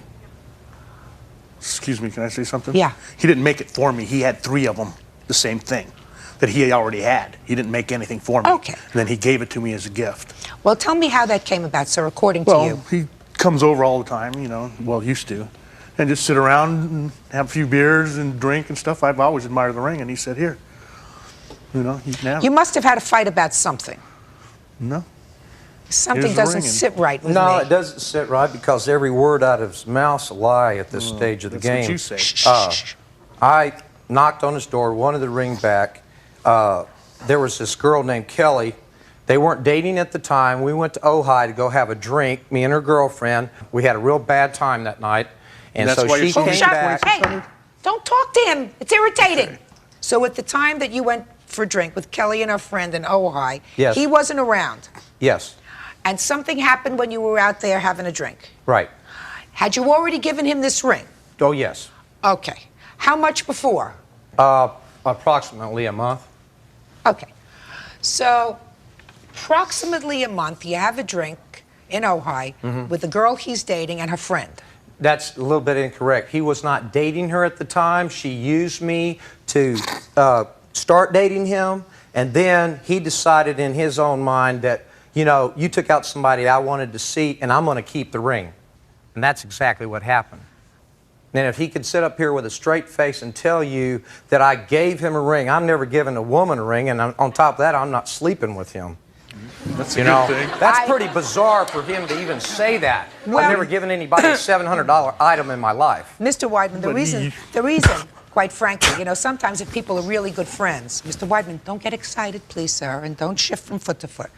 If you're a really good friend of his, it's not so bizarre that if you had several of these, even if you just had one of these, and he said, I really love that you might not take it off and say, I want it to please you. I I'm have not to. financially able to give him a $700 item. Okay. Now, you charge $700 for the ring. Right. Because there's $700 worth of gold here? There's approximately about $450, $500. Worth of gold, because it's a heavy ring. Right, 26, 25. But the other couple of $100 is for your labor in making Right. it. Now, the only thing that I have to determine is whether you gave him back this ring. And I can't understand why he would be here if you gave him back the ring, sir. Money. That's all I can figure.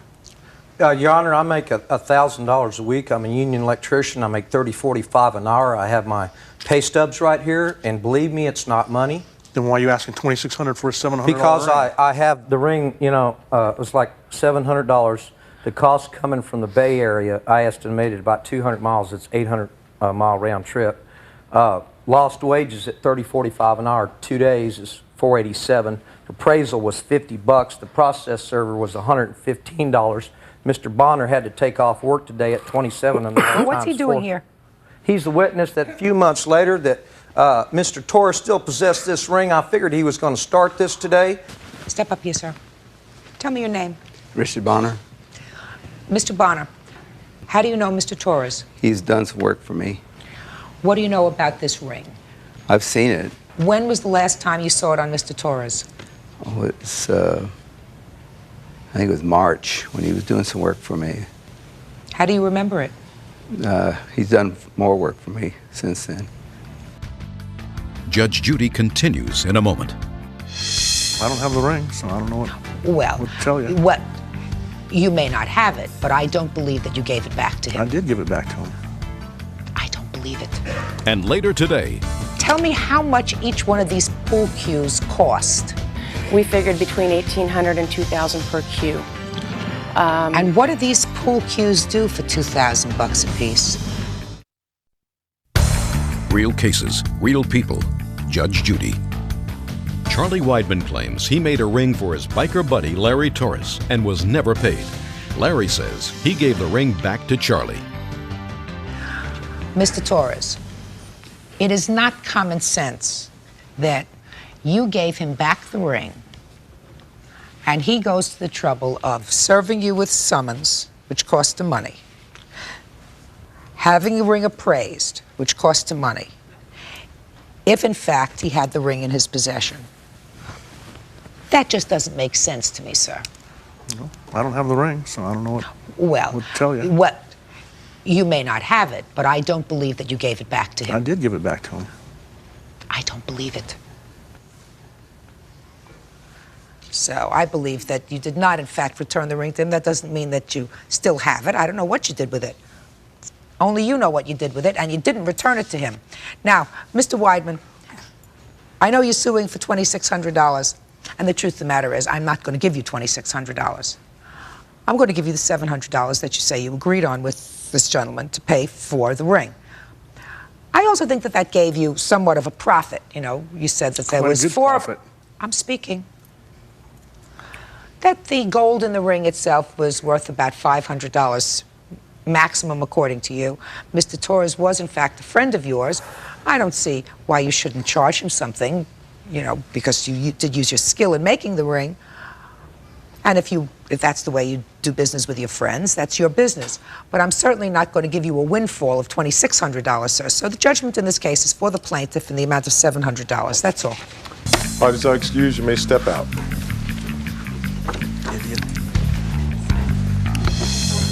And now the next case. Parties on Blondio versus Paget. Step forward, please. Billiard supply owner Peggy Blondio says she gave 31-year-old Tim Paget $6,000 to make custom pool cues and is suing because he didn't finish the work. Well, I must admit it's nice to know at my age you can learn something new. This case is about pool cues. Yes, Your Honor. And you, Miss Blondio, claim that the defendant breached a contract that you had made with him by failing to produce some custom-made pool cues for you within an appropriate period of time. You gave him $5,000 deposit? $6,000 deposit. And he didn't deliver. Correct. So why don't you first tell me how much each one of these pool cues cost? We didn't have an exact price, Mr. Paget and I, as far as what he was going to charge me. We figured between $1,800 and $2,000 per cue. And what do these pool cues do for $2,000 a piece? Well, they're like a piece of art based on the person that makes the cue, the materials that are in it. These cues were to have ambonia burl, 14-karat gold, and a lot of ivory. And is this your business? Yes, I work for Beach Billiard Supply. I'm an owner, and I've done this for 11 years. When did you make this agreement with him?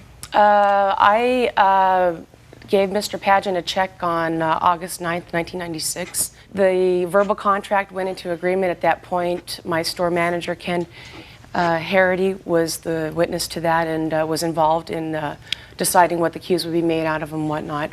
Okay, and what was the promised delivery date? They were to be delivered in October of 1996. And they weren't? That's correct. And he still has your $6,000? That's correct. All right, Mr. Paget. Now, I see that there's something over there that doesn't look like a telescope, so it must be one of these fancy pool cues. Is that what one of those pool cues looks like? I would really like to see a $2,000 pool cue. This is they're not finished. I stopped production in September. That was one of the anniversary cues, not complete. September of '97, you stopped production. Yes, Your Honor.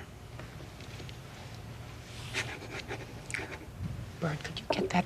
You don't have to put it together. I could sort of take a look at it. No, this is two separate cues, Your Honor. This one here is a $10,000 pull stick. It's $10,000? Yes, Your Honor.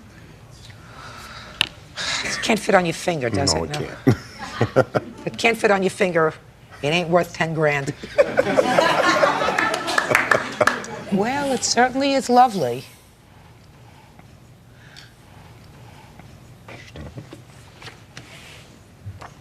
How long does it take you to make one of these things, sir? Average 3 months to a year, depending on the materials and... A year to make one?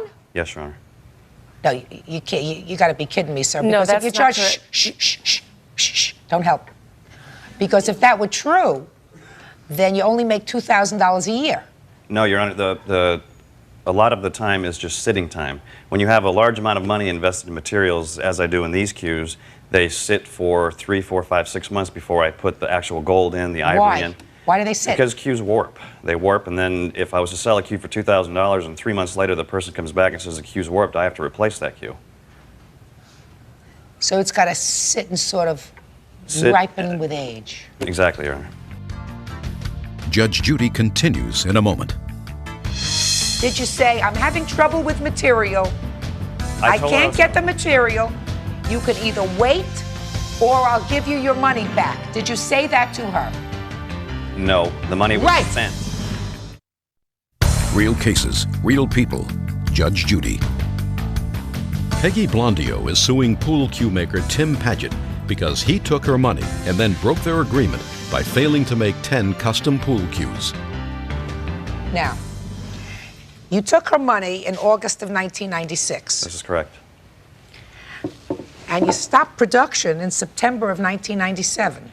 The agreed date was not in October. That's an impossibility. My name is in the Blue Book of Pool Cues. It says right in here that it takes me 3 to 8 months to make a cue, and that was 2 years ago. Just a second. 3 to 8 months. Correct.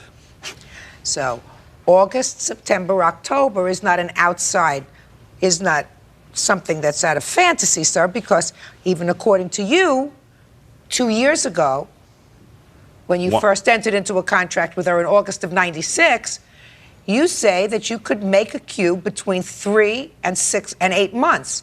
So August, September, and October. That's 3 months. That's a very plain cue, Your Honor. That's like a $400 to $500 cue. I did not tell her I would have them done in October of 96. When did you tell her you would have them done, according to you, sir? There was a BCA show in July of 97. I said I would try and have the first 3 done by then. So you're telling her that she has to wait a year for her cues? Originally, no. July of 97 was the show in Las Vegas. That's 11 months later. That's August of 96 to July of 97. okay. That's 11 months later. Correct. That's when you said you would have them for her. Exactly. And you didn't. I told her in January that I had not received the material yet. I was having major problems with the wood, that it was going to take longer. She asked me for a date, and I could not give her one. Well, then why didn't you give her her money back? She didn't ask for it. She just said, get them done as soon as you can. Excuse me, I did. What did you say? My mother is my business partner. Had not contacted Mr. Paget in November, requesting the money back because I had come into some financial situations where I needed the money. So she had asked him to replace the money. I also did somebody call and ask you for the money back in November? Her mother asked me for the money back. I confronted Peggy. I said, Peggy, is this true? Do you want the money back? And Peggy says, no, don't pay any attention to my mother. I do not want the money back. I want the cues. Get them done as soon as you can. Those were her exact words. No. What was the next conversation that you had with him after your mother had the conversation with him and asked for the money back? I told him that yes, I was entering. I was entering some financial situations that I did need the money back. He said that he'd already invested in the materials and therefore couldn't give me the money back. Then I said I needed the cues as soon as possible as we were entering the Christmas season, and my hope was to sell them then. Well, that's not so far off. He said, I've already invested in some material money, and you said, well, if you've already done that, as long as you get me the cues before Christmas, then fine. And what did he say? Well, in November, I was told I'd have them in the first or second week in December. In December, I was told I would have them in January. In January, I was told I'd have them in February because I wanted to go to a trade show. They never were produced. I tried to at least get 3 cues because there were supposed to be 10. That never materialized. My bi-weekly phone calls were reduced to weekly, monthly, and then bi-monthly. My store manager, Ken Haggerty, was witness to the date of completion that Mr. Paget had stated to me, and that was October. Step up. Tell me your name, sir. Ken Haggerty. Were you there when they made this contract? I was. And what do you recall was said? To the best of my recollection, what we talked about, because part of the conversation was what was going to be in the cues, approximately how much they would be worth, and when we would possibly get some of them. Hopefully, we asked to have at least 1 cue because we planned on a whole advertisement around this particular anniversary cue, and we were hoping to get at least 1 to take a photograph of to put in magazines. What did he say about delivery, if you remember? Make sure if you... To the best of my recollection, it was going to be by October. And then it became November, and then it became December, and it just progressed. And I spoke to him personally a couple of times, asking, when can we get our cues? And I continually got excuses why we couldn't get them, and that was it. Now, sir, to date, you do not have any pool cues to give them. Is that right? I stopped production on them when I was served papers by her attorney. And that was September 17th, Your Honor. Judge Judy continues in a moment.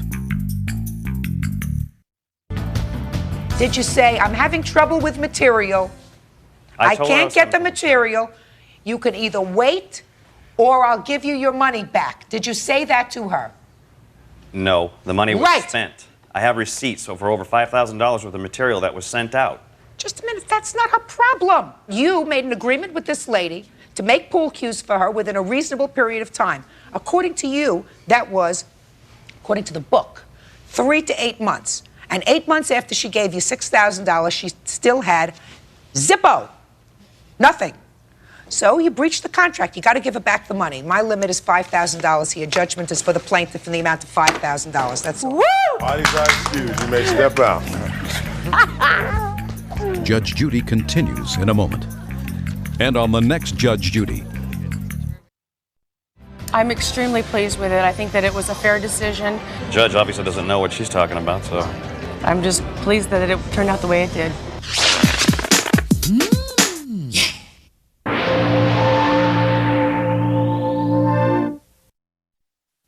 He picked me up and he threw me out the door into the railing. I did not physically pick her up and throw her out the door. They lived together for 2 months, but he threw her out after he overheard her phone call. Was she, according to you, selling cocaine? She was buying it. She confessed up to that when we went to court.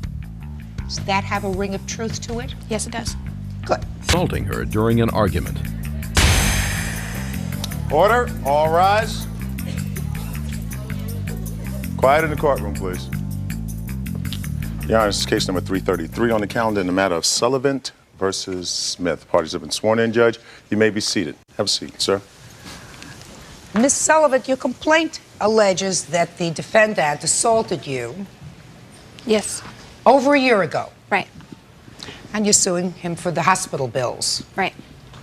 So I want you to tell me where he assaulted you, how he assaulted you, and why you waited a year to bring this lawsuit.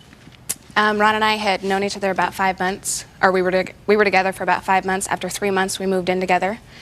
And probably about 2 months after that, Ron and I had an argument in our apartment, and he asked me to leave, and I told him to go to his friend Jesse's house, and that I would be gone by the time he got back. It turned into an argument, and he picked me up and he threw me out the door into the railing. I walked down the stairs and to the Chevron station, where I called the police and my dad. The police came and arrested Ron. Ron and I didn't speak for 2 weeks. After that, we got back together, and Ron agreed to help me pay the hospital bill. Okay, so you got back together again. And how long were you back together again? Off and on, probably 7 months. When you say off and on for 7 months, you mean you lived together? No. You didn't stay at his house? No. After that, my cousin and my grandmother, after I left the hospital, had to go to my apartment and move me out because my knee was sprained, and I had 8 stitches in my face and a slight head concussion. And I moved into my Aunt Anna's house at that time. So you never again stayed at his house? No. But you dated? Yes. And then what happened? It just didn't work out. He agreed to pay half of the hospital bill or help me out with the bills. And when we broke up, I had called him and asked him if he was still going to help me, and he told me, good luck. I'm moving in November to go to the wrestling camp. Okay. So that's when I decided to take him to court. You made an agreement with him, according to you, that you consented to for him to pay for half of the medical bills. Right, and he had agreed to it. Okay. And how much were the medical bills? It's $1,177 now in a collection. $1,177. You're right. That's the whole bill. Yeah, in collection. The whole bill was $882. Well, it was $882, and then they built up interest on it. Right, which is on my name in collection. Why didn't you pay any part of the bill? Because I just hadn't done it, and then when I I know you hadn't done it, but my question is, why hadn't you done it? I had just figured that Ron put me in the hospital, then he should have to pay for it. Why should I have to go through that and pay for it too? Well, I'm just asking. I understand that, but what I'm questioning you about is, if you agreed with him that he would pay half the bill, why didn't you, since you were going to pay the other half, pay the other half instead of stiffing the hospital completely. I just didn't do it. Well, that's not very responsible. It's not. What kind of work do you do? I'm a waitress. Now, you're suing him for a lot more than half of $1177. Right. Why? I'm suing him $1,200 for the 6 weeks of loss of work. Why? Because I missed work because of him. But you were seeing each other after this incident. I'll get to you in a second. Yeah, we were. And even at the time when you separated 7 months later, according to you, you still said to him, what about the half of this hospital bill that you said you were going to pay? And he didn't want to do it. Also, I still don't understand why now you're tacking on a whole lot of other things. I had changed my mind. I had decided, why should I have to pay for half of it when it wasn't even my fault? He put me in the hospital. He should pay for the whole thing. But you, according to you, had an oral contract with him to pay for half of the bill. Basically, yeah. Okay. Now, Mr. Smith, you want to tell me your version of these events, please? Yes, ma'am. First of all, we did get into a verbal confrontation, and what it was when we were living together, she was purchasing cocaine. And I have 2 kids. I pay my child support. I only get to see one of them, and I didn't want anything to jeopardize my son being able to come and visit me in my home, and something like that would. I asked her to leave. She refused to leave. I didn't pick her up and throw her out the door. She got hit with the door. She stuck her foot in the door, and then I put my hand on her to get her out the door and close the door behind her. I did not physically pick her up and throw her out the door. I went through my anger management classes, and you pled guilty to the assault. I pled no contest. That's the same as guilty? Yes. I went through my anger management classes, and like she says, you know, I did agree to pay half of the hospital bill. I did. It was all fine and good until just a little while ago. What it is she calls me up, and when she does call me, she's drunk. And all she wants to do is make up. She's pledging undying love and affection. You know, she wants to be with. She comes to my work drunk. She calls me up drunk, telling me that she loves me. She just wants to be with me. She's never loved anybody like me before, and blah, blah, blah whatsoever. And when I told her, no, I'm sorry, I'm moving, I'm going to Atlanta, she wanted to come to Atlanta with me. After the incident happened, she quit her job so she could move to Minnesota because she was going to be with her mother. It had nothing to do with me at all. That's why she missed that work. She quit her job. Okay. I did not make contact with her after the incident. She made contact with me. Tell me about this argument. The reason that you say that you pushed her out of the house was because of cocaine. Yes. Was she, according to you, selling cocaine? She was buying it. Judge Judy continues in a moment. Since when do I do drugs? You don't smoke pot? No, I don't. You don't Do you? get drunk? Oh, You called the studio drunk off you. And later today, He broke the engagement. By having this affair? No, he needed time alone. He needed to find himself. real cases, real people. Judge Judy. Misty Sullivan says her ex-boyfriend Ron Smith assaulted her during an argument and wants him to pay for her medical bills.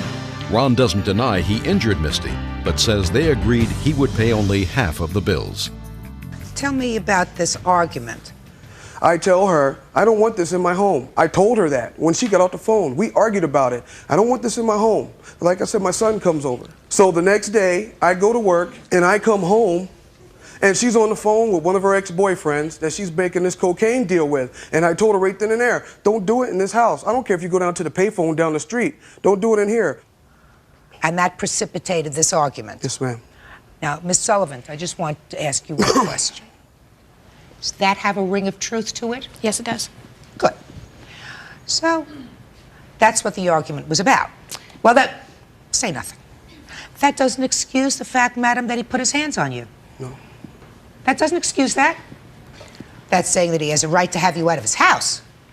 If you're that dumb, that you would involve the household in a situation where even for a moment there was going to be a drug transaction taking place even on the phone.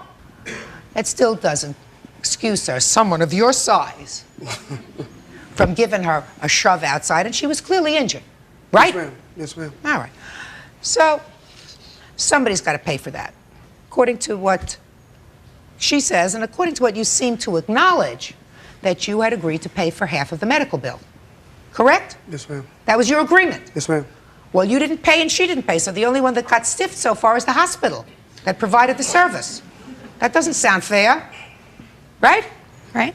So, You have to pay, sir. You have to pay half. I'm going to round it off because I like round numbers. $1,177 we're going to take to $1,200. So the judgment in this case is for the plaintiff in the amount of $600. That's all. Parties are excused. You may step out.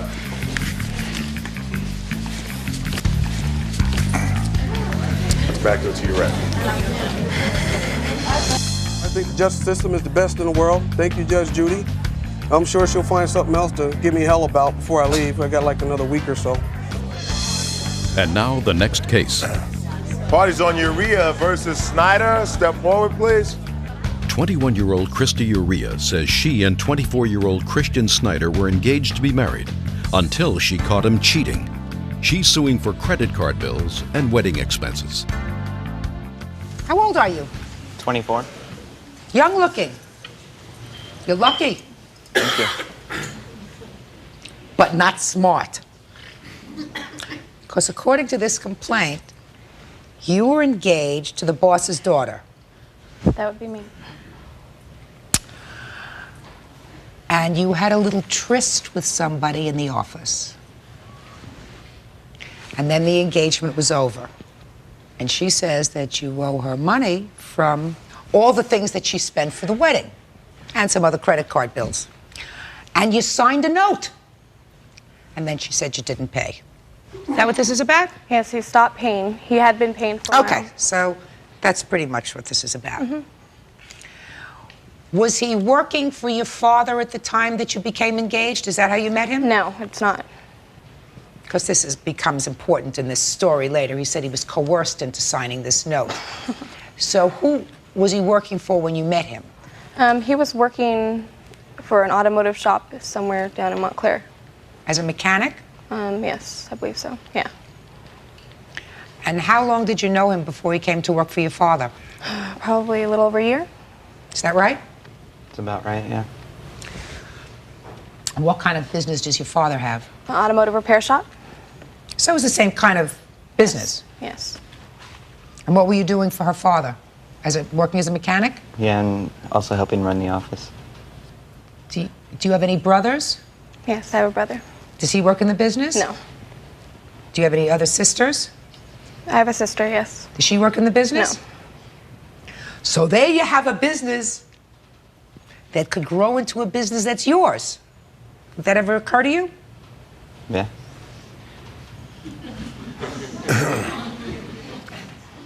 And you became engaged when? March of this year. And you made certain preparations? Yes, we did. Like what? Well, we reserved the chapel to get married. I have wedding invitations that we had made up. I had a dress. My girls got their dresses. Just stop playing. Look at me. When was this wedding supposed to take place? August 30th. And tell me when the engagement was broken. That's July, beginning of July. By whom and why? By him, because he said he needed to find himself, and then I found out he was sleeping with one of the girls from my dad's work. How did you find that out? Because his mother called me at midnight and told me, because I guess she'd gone by his mom's house. The girl had gone by his mom's house? Did you confront him with that? Yep. What'd he say? He tried to talk his way around it, and I went to the girl's house, and his car was there, and he admitted to it. And then he tried to come back to me after that, and then he went back to her, and he played a game for a little while. Did you tell your father? Oh, yes. So you were willing to go through with this wedding, even though you found out that he was fooling around. So no. Because you said he broke the engagement. Yes, he broke the engagement. By having this affair? Well, that's not, that's the reason why, but that's not the reason he gave me. What was the reason he gave you? He needed time alone. He needed to find himself. Judge Judy continues in a moment. Same girlfriend that you were meeting with while you were engaged to her? At the time, there was nothing going on, but... Just visiting? Real cases, real people. Judge Judy. Christy Urea called off her wedding when she discovered her fiancé, Christian Snyder, was cheating. She's suing for wedding expenses and credit card bills. Christian says he paid Christy's college tuition, making them even. So then you signed a note, right? Yes. It's right here. Well, show it to him because that'll make it easier. I don't have to show him the copy that I have. That's the note that you signed, sir? Yes. Well, tell me about that because you say you were coerced into signing the note. I was told that if I signed it, it could be negotiated later, but I needed to sign it so I could get back to work, and I was afraid of losing my job. Okay, let's start. You were presented with this note. By whom? By her father. In the office? Yes. You signed it. Yes. I was afraid I'd lose my job if I didn't sign it, and I needed to pay child support. So, you had a choice of either signing the note or going to find another job, right? Yes, let's put it that way. Did you honestly believe, sir, that her father was going to keep you on the payroll after he found out that you were fooling around with somebody else in his business? He told me I could. I got a bridge I want to sell you. You're 24 years old and you tell me that you have child support that you have to pay. Yes. How many children do you have? One. How old? She's going to be 5. So you were a teenager when you had this child, right? Yes. Were you married to the child's mother? Yes. Is that your only marriage? Yes. So you signed this note for $3,000. Is that what it was? $3,200, yes. And according to you, you paid some of it. Yes. And she acknowledges that you paid some of it. I wrote him a receipt every time he made me a payment. Made you a payment, but money was also deducted from his check at work. Yes, and my father wrote him receipts. I have those. That's how they started, and I continued writing them. Let me see the receipts.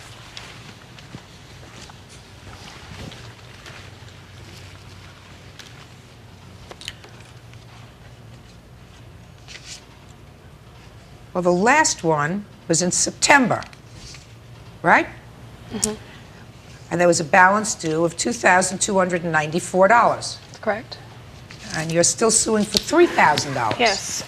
Explain that to me. I have a proposal I had done.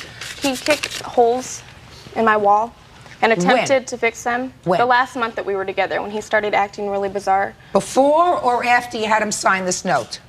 Before. Forget it. What's next? The wedding invitations that I had to pay my mother back for. You had ordered those invitations before this note, correct? Yes. Well, look, Miss Urea, we're not going to reinvent the wheel here. I understand. You, at a time, memorialized in writing and had him sign, your father had him sign, what he owed you as of a date certain. He, according to you, made certain payments. These are all the payments that she says she has. And do you get a copy of these receipts? Yes, I do. Okay. Do you have any question in your mind that the last receipt indicates that the balance due is $2,294? I believe that's what it was, yes. Okay. So, now you explain to me, sir, why you don't owe her this money. Because I don't have any of the stuff she wants me to pay for. I also paid for her school, which I was never reimbursed for. I figured we'd just make it even. Well, did you have an agreement with her to pay? A verbal agreement, she was going to pay me back, yes. Well, explain that to me. I gave, because her father would pay for school and she got good grades. So in order to get started, she needed money to go to school, to pay for first semester, and then her father would pick it up from there. How much did you pay? I don't exactly know how much it was.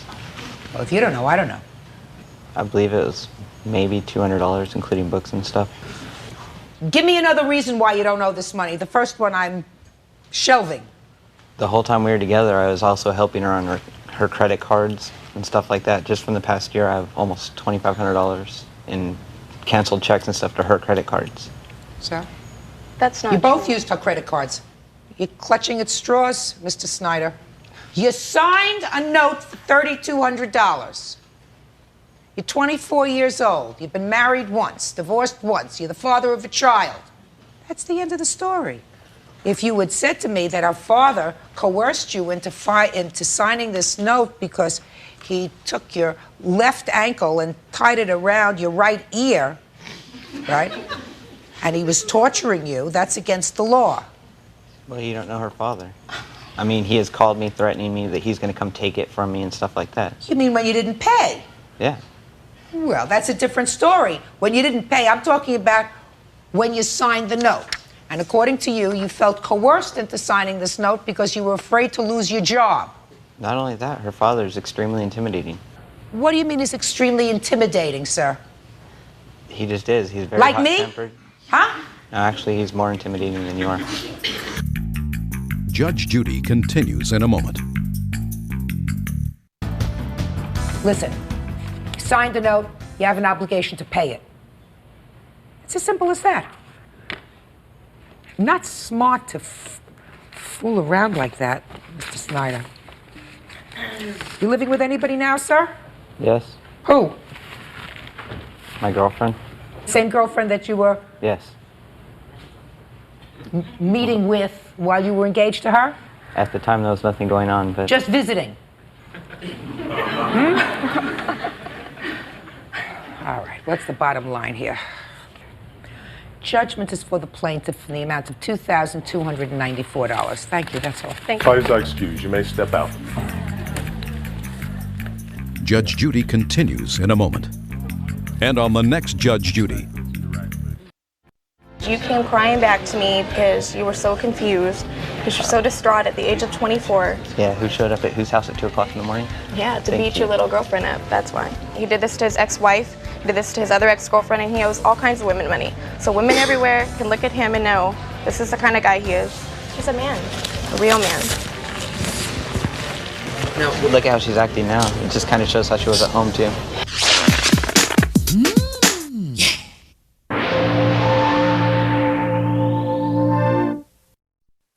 This is a lady who, I assume, was a little lonely. Their 73-year-old mother spent thousands on her hairdresser before she died. Now her family wants the money back. He was constantly calling and asking her to do things for him. Well, it is sad.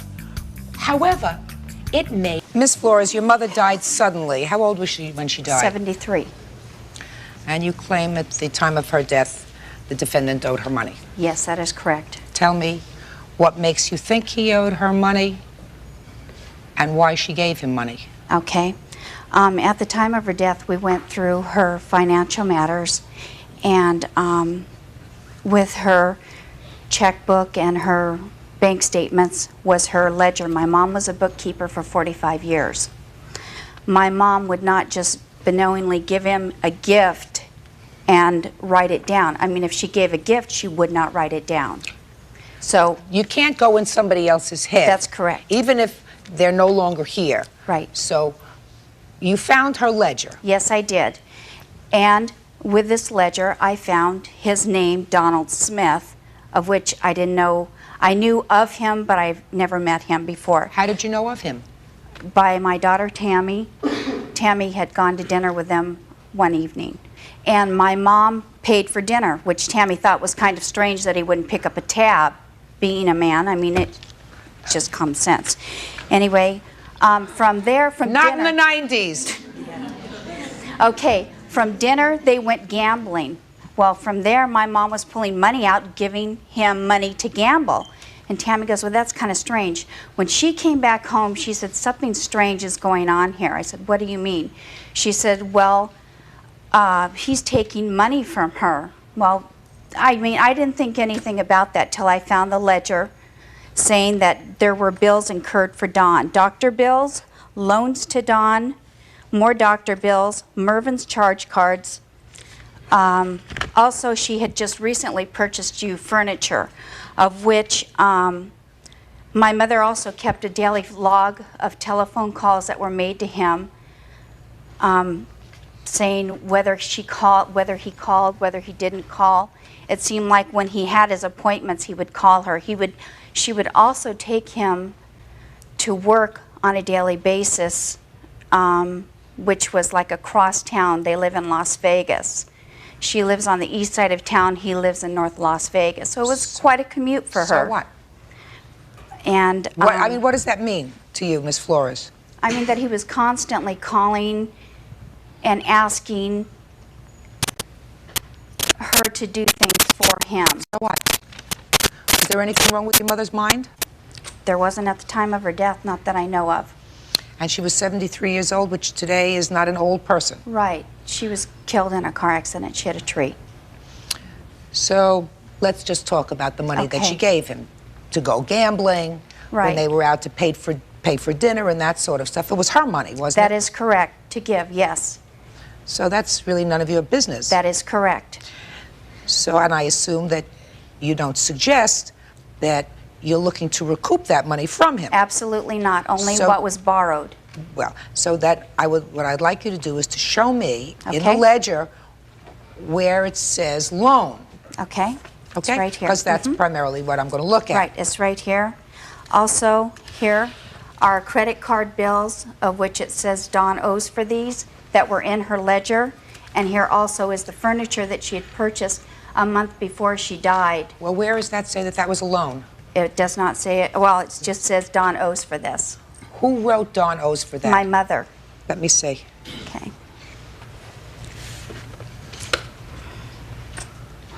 Any and all transactions. Okay. Okay. What was your mother's name? Helen Royce. How did you know Helen? When I was in beauty school, she was a client, a steady client, and I did her hair. And struck up a friendship, and after I graduated, she just followed me. I still did her hair in the salons I was at, and the friendship still developed from there. She didn't talk to her kids a lot, and I didn't have any family. That is not true. I'm telling you, that's not. Here are my Listen. phone bills. Listen to me. Okay. He was All quiet, now you have to be quiet. All right. From what she told me, she didn't have the best relationship with him because they had owed her money. She had loaned them $10,000 to get their house years ago and had never even attempted to pay her back, and they did have a contract with her. So that made a gap between them. She did take me to work if I needed. She made sure I'm she not was a good- concerned about her taking you to work, sir. I'm not concerned about her taking you to dinner. This is a lady who, I assume, was a little lonely, and she found your company appealing, and she wanted to spend her money on you. That's her business. Judge Judy will continue in a moment. I didn't have any family growing up. She showed me what a nice a grandmother and a mother was. Aww. Real cases, real people. Judge Judy. Neilani Flores is suing her late mother's hairdresser, Donald Smith, for loans he never repaid. Miss Flores, I'm looking at this book that you gave me. And I assume that it's just this one page that you're talking about? 2 pages, Well, yes. These 2 pages. Yes. And let me tell you that on these 2 pages, there is only one indication of a loan. The others clearly indicate bills incurred for Dawn. Correct. That doesn't necessarily, madam, convince me that those were loans. You know, when you give money to somebody, especially, I can imagine a situation where you are an elderly lady, home, you have a bookkeeping mentality, you want to keep track of how much money you gave to somebody just for your own head. I mean, how many times do I wake up in the morning and I want to know how much money I have in my savings account and my checking account and how much money I gave to this child or to that child? That doesn't mean it's a loan. That just means that I'm keeping a mental note of how much that particular person has cost me that year. Do you understand?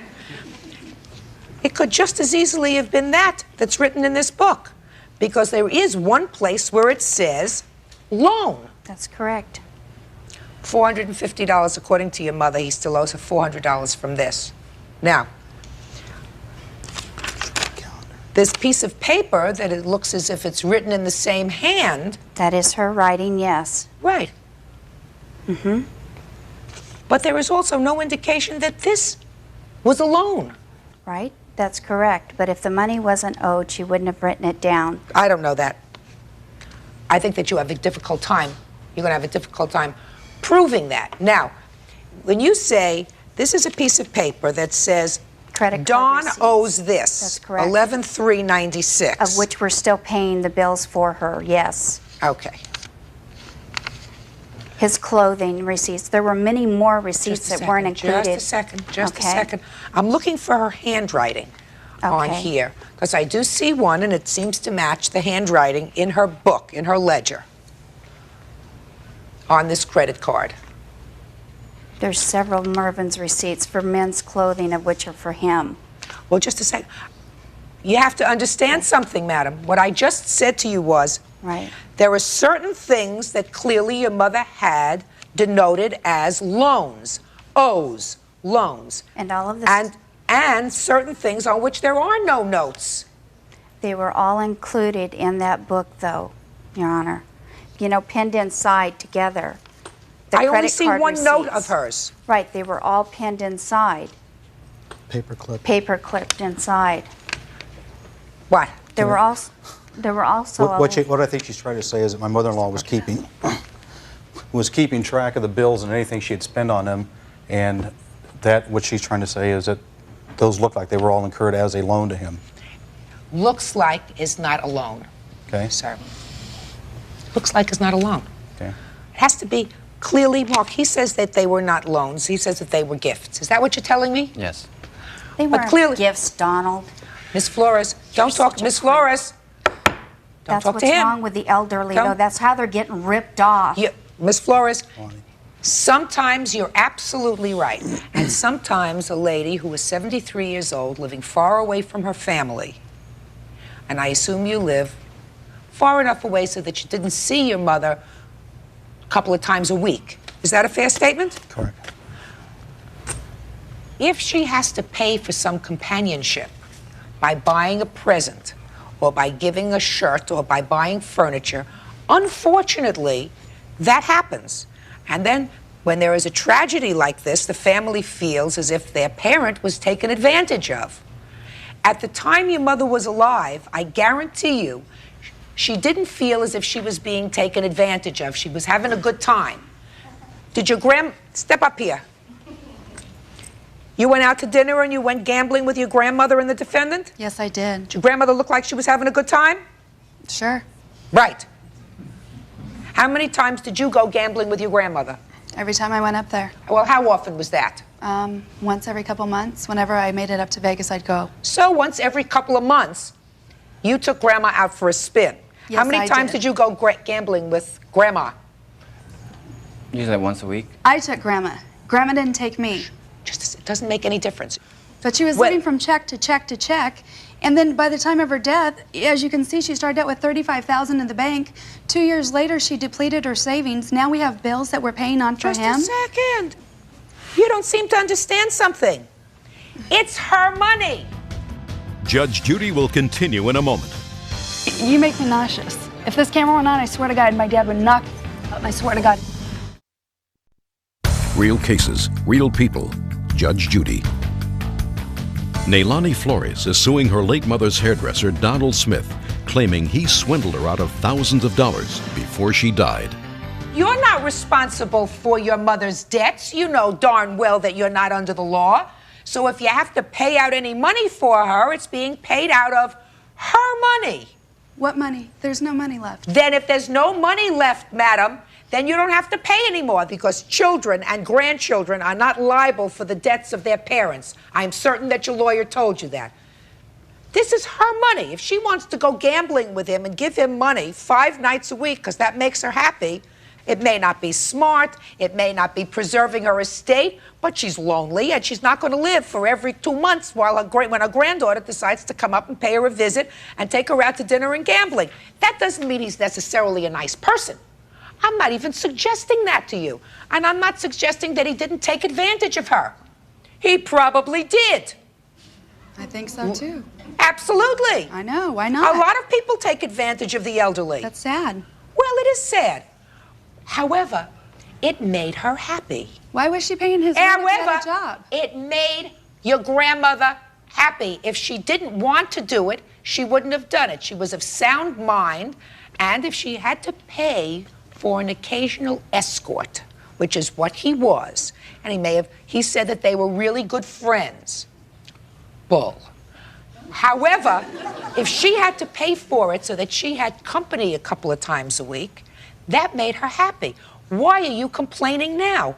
Because we're paying for his bills. No, you're not. What do you mean you're paying? Because in the will it stated my mom is the executor of the will. So any monies be paid out for any of her expenses be paid out of that. So we did that. What's your first name? Tammy. Are you dumb? No, I'm not. Well, then let me tell you something. What you're saying to me is I tried to explain it to you. Because your mother is the executrix of your grandmother's will, she does not have to go to her bank account, her personal bank account, and pay 1 sou for your grandmother's debts. The only money that can be used to pay for your grandmother's debts is your grandmother's money. which is not your money, no matter what you think. It is not your money. There may not be anything left for you after you pay the debts, but you three people do not have to dig into your own pocket to pay for anything. So stop thinking about it as your money. It's not. It was your grandmother's money, and she could do whatever she diddly pleases with it, and it pleased her. It gave her a certain amount of pleasure to sport him around. I don't know why, but it did. Now that I've taken care of that area, now I talk to you. So there were certain things clearly here that she indicated you owed her. Take a deep gulp. You want to tell me what you owed her? Nothing that she gave, it was all gifts. That's not true. That's clearly not true. If it was as a loan, there would have been a contract made that I would have signed. Are you kidding me? Are you kidding me? No, I'm not. The 450 was I was in between jobs and she helped me out with the rent. I paid back the first payment of 40, and when I gave her that 40, she looked at me and says, "That's all I wanted to know was that you made the effort." She goes, "Forget about the rest." Well, but that's not what it says here. That was a loan. Because that's what she has denoted here, that it was a loan. Now, let's talk about this furniture. How'd you get the furniture? That was delivered to me, my understanding, as a housewarming and a birthday present. I moved into a house I'm renting with my companion. It was a month of my birthday also. She wanted to go to a furniture store. She was asking me what I liked. I was asking, "Why are you asking me this? You know, I'm not looking for furniture." And a couple weeks after I'd moved in, what I had picked, she knew that I had liked, she had bought and delivered. You work, right? Yeah. I can understand buying you some clothes. I can understand taking you out to dinner. I can understand even giving you some gambling money when you go out. I don't have a problem with that. They may have a problem with that, but I certainly don't have a problem with that. I do have a problem with $1,379 for furniture for you and your companion. That was her choice. It was not asked of her. That's what she wanted to do. No, I don't believe that. I don't believe that. That doesn't sit right with me. You have two men who live together, both employed, and there comes a point when taking from this lady became being a pig. Certain things she wants to buy you, some clothes, she wants to take you out for dinner, she wants to make sure she has some company. But then there comes a point when it's sort of sickening. This is sort of sickening. Why? Why? That was her choice. We didn't ask. I didn't ask. I don't believe you. Did you just happen to be home when the furniture was delivered? No, I was at work. I had to go home. You didn't mean you didn't know it was going to be delivered? It was all a surprise to you. They called me and I had to go down. That didn't answer my question. No, I did not know it was going to be delivered that day. You're full of baloney. She also paid all of his doctor bills also. I see that here. That's not marked alone, madam. It's not marked alone. Judge Judy is ready to rule.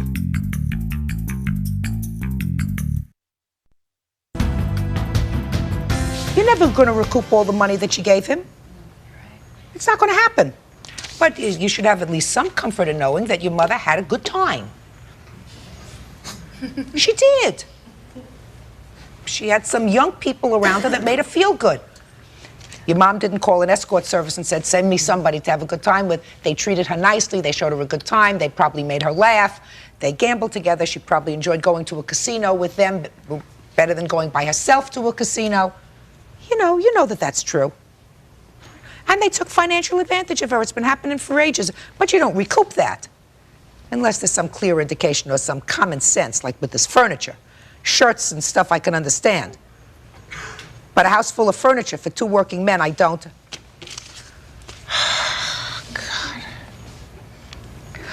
Okay, there are certain things that are clearly marked as loans.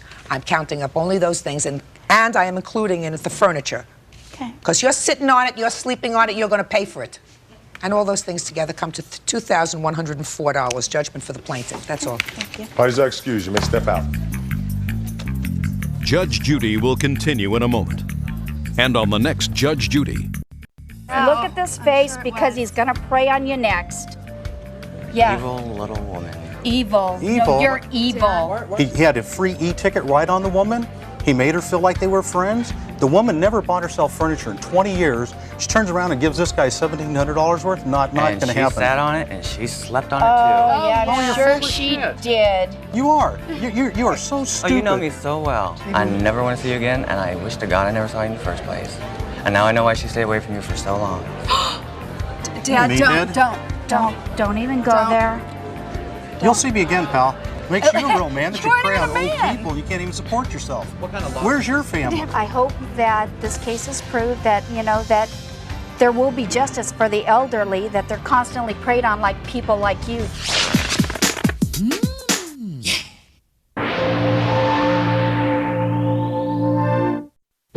You put your ring on your credit card. Exactly. First mistake. Exactly. They got engaged when he was broke, so the bride-to-be footed the bill for the ring. Now they've split.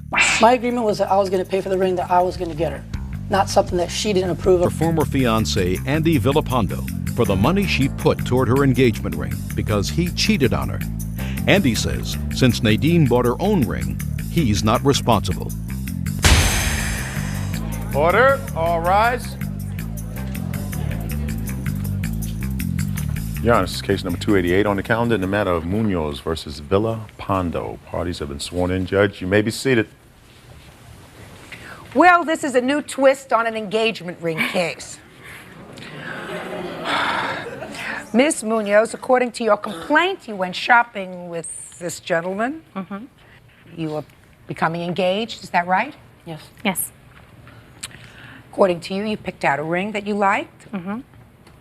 He didn't have any money or any credit. None whatsoever. So you put your ring on your credit card. Exactly. First mistake. Exactly. Exactly. In addition to that, you say he charged some tires on a credit card, 4 tires on a credit card of yours without your permission. To make a long story short, you're here, so that means you're no longer engaged. Exactly. We are no longer engaged. We're no longer in speaking terms whatsoever. And so tell me what you want from him. I want him to pay half of the engagement ring that he gave me, that we both went together to go get. I have Can the I see it? appraisal.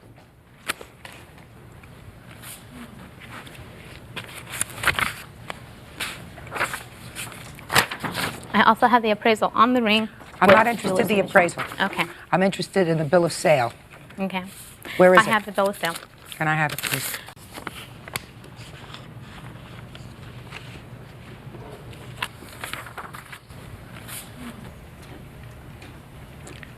Okay. 26/27/94. Mhm. Now, how long did this love affair last after the ring was bought? Not long. How long? Till May 31st. Well, when was the ring purchased? February 23rd. So. But I had no. I'm sorry, Your Honor, but I didn't walk out of the relationship. He did. He walked out. I assume you weren't getting along? It wasn't going anywhere, and so, but I tried to work it out. He didn't want to, so therefore he walked out. Well, that's probably a good idea, Mhm. right? Yes, but he left me with the bill, and I thought that because of his promise that he made that he was going to pay for part of the ring, I expected that in return. Now I'm going to ask you this question. Why didn't you take the ring back to the jeweler? I did. They would not give me my money back. They asked for credit, and I said, okay, fine. I then called Mr. Villapando and asked him, look, I don't want you to be without anything, and I don't want to be without anything. Therefore, you get $1,500 worth of the ring, and I'll get $1,500 worth. And I did call him on that, because I no longer want the ring. I told Mr. Villapando So why that I didn't you want sell it? I tried. You know how hard it is to sell a ring? I've tried for the months that went by. I've tried to sell that ring, and I can't. Okay. Now, sir, you acknowledge, let's get rid of the tire question. Okay. Okay? Because I don't think that you deny that you signed her name and that you bought the tires, correct? On the credit card for the tires, correct. All right. And the tires were $330? Correct. Did you pay her back? I've paid her $315, so I owe her $15. Let me see. My first payment was made cash, and I got 2 check duplicates If you need to subpoena my bank records. I don't subpoena anything, sir. Okay. I'm not your lawyer. I'm the judge. Your Honor, on those checks that he gave me, that was part of the rent and the electric bills that he left me stuck with because he did not pay for anything. Everything is under my name in that apartment because Mr. Villalpando, again, has no credit whatsoever. He claimed bankruptcy in the beginning of January. Did you leave her with any bills when you No, left? ma'am. I used to bring my checks, and she's the one that took care of the finances. That's not true. That's not true. We did both of our finances together. We did both of them together. He couldn't write the check on the apartment because of the fact that it was not leased under his name. Okay. Now, sir, do you have any payments that you made to her in June of '97? The only payments I made to her, ma'am, are those two and the one cash payment I made before those two. All right, so now I understand this. Would you give this back? Sure. Tires. You owe her $330. Now, let's get to the ring. Tell me about the ring, because your story was an interesting one, sir. Well, on the ring, we had an agreement, yes, that she was going to allow me to charge a ring so I can get her because of my credit pass from a divorce that pretty much ruined my credit. Anyways, I went out and I found a ring that I wanted to get her, and I took her to the store, and she pretty much made me feel about this little because the ring wasn't nice enough, big enough, and gaudy enough, and she specifically told me it had to be bigger than my ex-wife's. And I believe the ring was almost 2 carats as it was, and my ex-wife was only like 1 carat. Your Honor. So, shh. Sir, listen to me. Yes, ma'am. Very nice ring. It's not 2 carats. Correct. This is not 2 carats. Correct. Okay. So, go ahead. So And you took her to the store, and you had found a ring that you liked. I found a ring. As a matter of fact, they were even having a big sale, so it was like a real good deal, everything. And she did not want it. It wasn't what she wanted and stuff like that. And to me, I felt like, you know, I'm buying it as a gift. You should appreciate what I'm getting you. And that's So what happened? So you were at the store, and So she we're at the doesn't like store. the ring. She didn't like it, and so we didn't get a ring that day. And she decided she wanted to get a ring that she would like. But you went with her again to find a ring that she liked. Correct. Okay.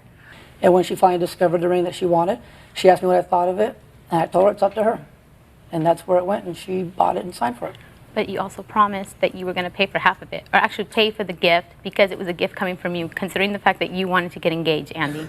You did. My agreement, I'm sorry. Your agreement was what? My agreement was that I was going to pay for the ring that I was going to get her, not something that she didn't approve of or like and wanted. No, that doesn't make sense, my friend.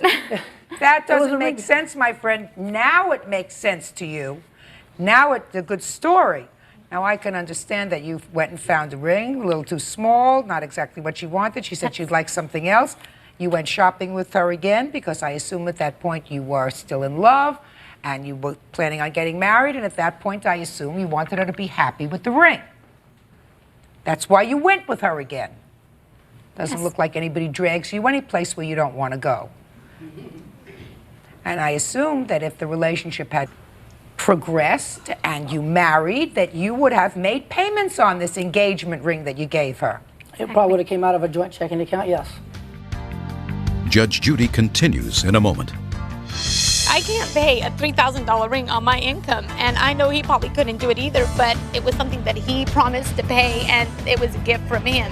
And later today, I lost my best friend. I stole 2 rings from her, knowing what I was doing, and I took him to a drug dealer to pay off the debt. real cases, real people. Judge Judy. 27-year-old Nadine Munoz claims her former fiancé, 27-year-old Andy Villalpando, cheated on her. So she's suing to recover the money she put toward her own engagement ring. So what you have is a very interesting scenario, Miss Munoz. The ring should go back to him because it is an engagement ring. Okay, I don't mind him having the ring as long as he pays the account. Now, when you made this deal with him, was he supposed to pay for the whole ring? He was supposed to, he made a verbal promise that he was going to pay for the whole ring. But when I brought him to court, I was being very noble by paying half. Okay. Well, this was an engagement ring. Women don't pay for their own engagement rings unless they're crazy. She doesn't sound to me like she's crazy. And my sense is that at least at the time that she purchased this ring on her credit, it was something that you intended to pay for because it was an engagement ring. That's what happens. A man buys a woman an engagement ring. The fact that she didn't like the first ring, sir, that's not an excuse. That's just a good story that you made up, that you were willing to pay for the first one but not the second one. Because that's pretty much what you're telling me. And if you weren't willing to pay for the second one, then you wouldn't have and shouldn't have gone shopping with her for a second one. You understand? Yes, ma'am. All right. Now, this whole ring was $2,627.94. And, sir, I don't think you paid her for the tires at all. So, Mr. Munoz, you just bought yourself a beautiful engagement ring and 4 new tires for the total price of $2,957.94. Judgment for the plaintiff in that amount. That's all. Thank you, Your Honor. Parties are excused. You may step out. I'll be back to you ready. I wanted friendship afterwards, and I stated it strongly with him that I wanted friendship, but I didn't want to be lied to like he lied to me. I'm sorry this all happened. No problem. And now the next case. Parties on Golda versus Greer. Step forward, please. 37-year-old Laura Golder is suing her best friend of 15 years, 31-year-old Liza Greer, claiming she stole 2 rings to pay off a drug dealer. Ms. Greer, I'm going to start with you. Because, quite frankly, I don't think that the facts in this case are really in dispute. You two ladies were friends for a very long time. 15 years. And, Ms. Greer, you acknowledge that there was a period of time when you had a severe drug problem, correct? Yes, and alcohol. And you were indebted to a drug dealer for some money. Correct. How much money did you owe him? Well, at the time I owed him about $375, give or take a few. And you were pretty strung out. Yes. She was your dear friend. Yes. So you stole 2 rings from her. Yes, I did. And you gave one of the rings to the dealer. Actually, I gave both of the rings to the dealer for collateral, and I was hoping to get him money because he was threatening my life, and he was a very dangerous man, and I was very frightened. And I was sober at the time, but that evening I relapsed from the stress, and I drank. And when I went over to my girlfriend's house where she was, we were together and consoling me, that evening I did something completely out of the ordinary, something I'm very upset about, I'm very remorseful for. I lost my best friend. I stole 2 rings from her, knowing what I was doing, and I took them to a drug dealer to pay off the debt. And when I tried to get them back, he wouldn't give them to me. And the next day I turned myself into the police, and I told them what happened and what I did. When did you find the rings missing? The morning that she left my apartment. How'd you feel? Extremely upset. Did you try to contact her? I contacted her mother and her sister and told them what happened, and they said call the police. You got one of the rings back? Yes. The other one you did not? Yes, correct. What did he do, sell it or dispose of it in some way? We don't know. He's saying he's innocent, and we can't talk to him. I can't get the rings back, but I want to pay her back. I just said I don't have a lot. How did you get the one ring back?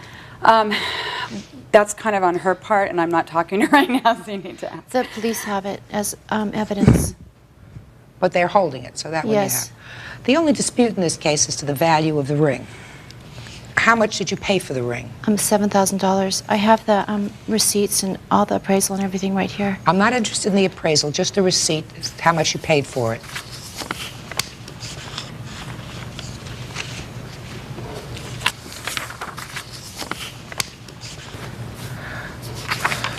You bought this ring at a very upscale store.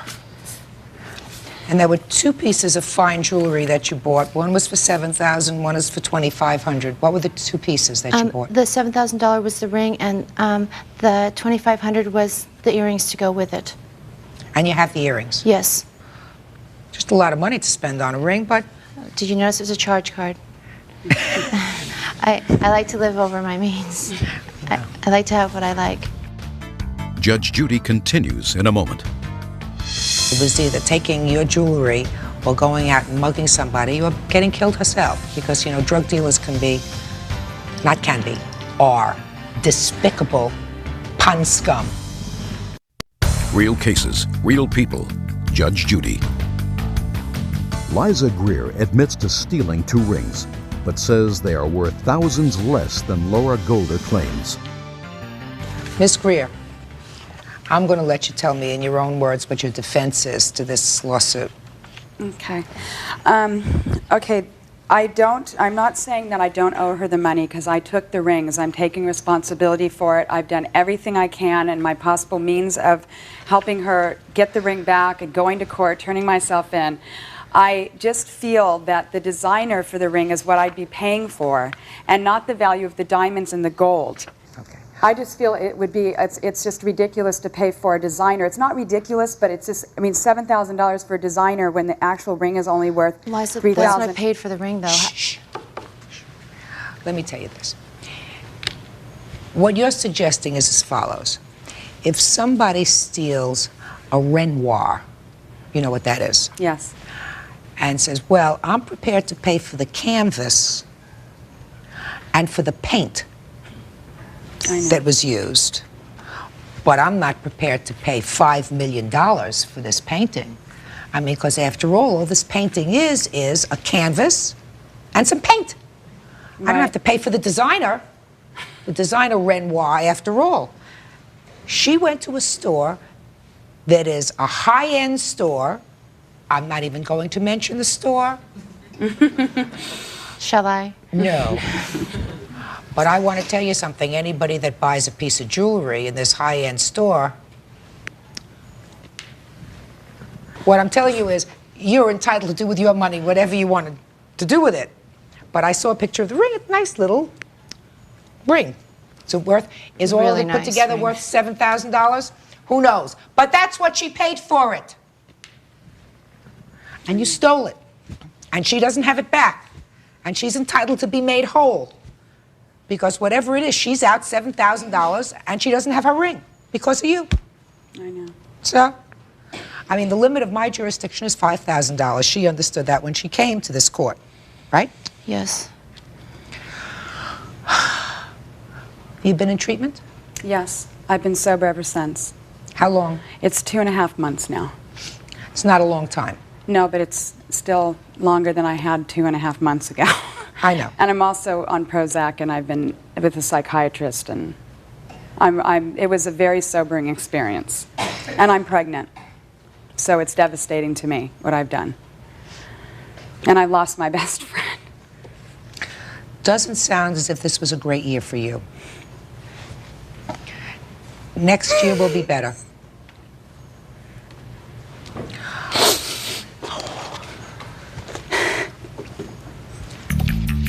Judge Judy continues in a moment. Miss Golder. Singer, superstar, DJ. She hasn't had a good time. She brought it about by herself. She knows that. I have a few things she understands that. You've been a friend for a long time. I'm going to give you $5,000. I absolutely believe that you are entitled to that. I think Ms. Greer believes that you're entitled to that too. She feels terrible. I am quite sure that when you woke up in the morning and found your jewelry missing and realized who took your jewelry, you felt devastated. That she would do something like that to me. Right. She was really, at that point, I honestly believe, pushed to the wall, and she didn't know what to do. It was either taking your jewelry or going out and mugging somebody or getting killed herself, because, you know, drug dealers can be, not can be, are despicable pun scum. And they can be deadly despicable pun scum. So she was afraid. That doesn't excuse her. But if she's sober, and I believe that she is because she's been very honest with me otherwise, she probably could use all the support she can get. Well, Ms. Greer, you have a responsibility now that is far beyond a responsibility to yourself. And if you ever think of relapsing, I suggest that you take yourself a visit to a local hospital and go into the neonatal intensive care unit and see what a baby looks like when they're born with heroin or cocaine withdrawal. Right. I guarantee you that that will be a more sobering experience than the one you had here. Got it? Bet. All right. Judgment in this case is for the plaintiff in the amount of $5,000. I'm sorry, Thank you. Parties are excused. You can step out. I'll come back to it to you, right? Judge Judy continues in a moment. And on the next Judge Judy. I could go to jail. You know, I mean, right now, you know, I could go to jail. You know, I just don't, I never thought I was that kind of a person. The one thing that I think that Judge Judy gave me back was my friend. You know, I mean, because you know, she wasn't even speaking to me before. You know, to me, the value of her friendship is worth more than the money itself. And I did something wrong, and you know, this is a lesson that had to be learned. I always forgive her. I always forgive her. Yeah.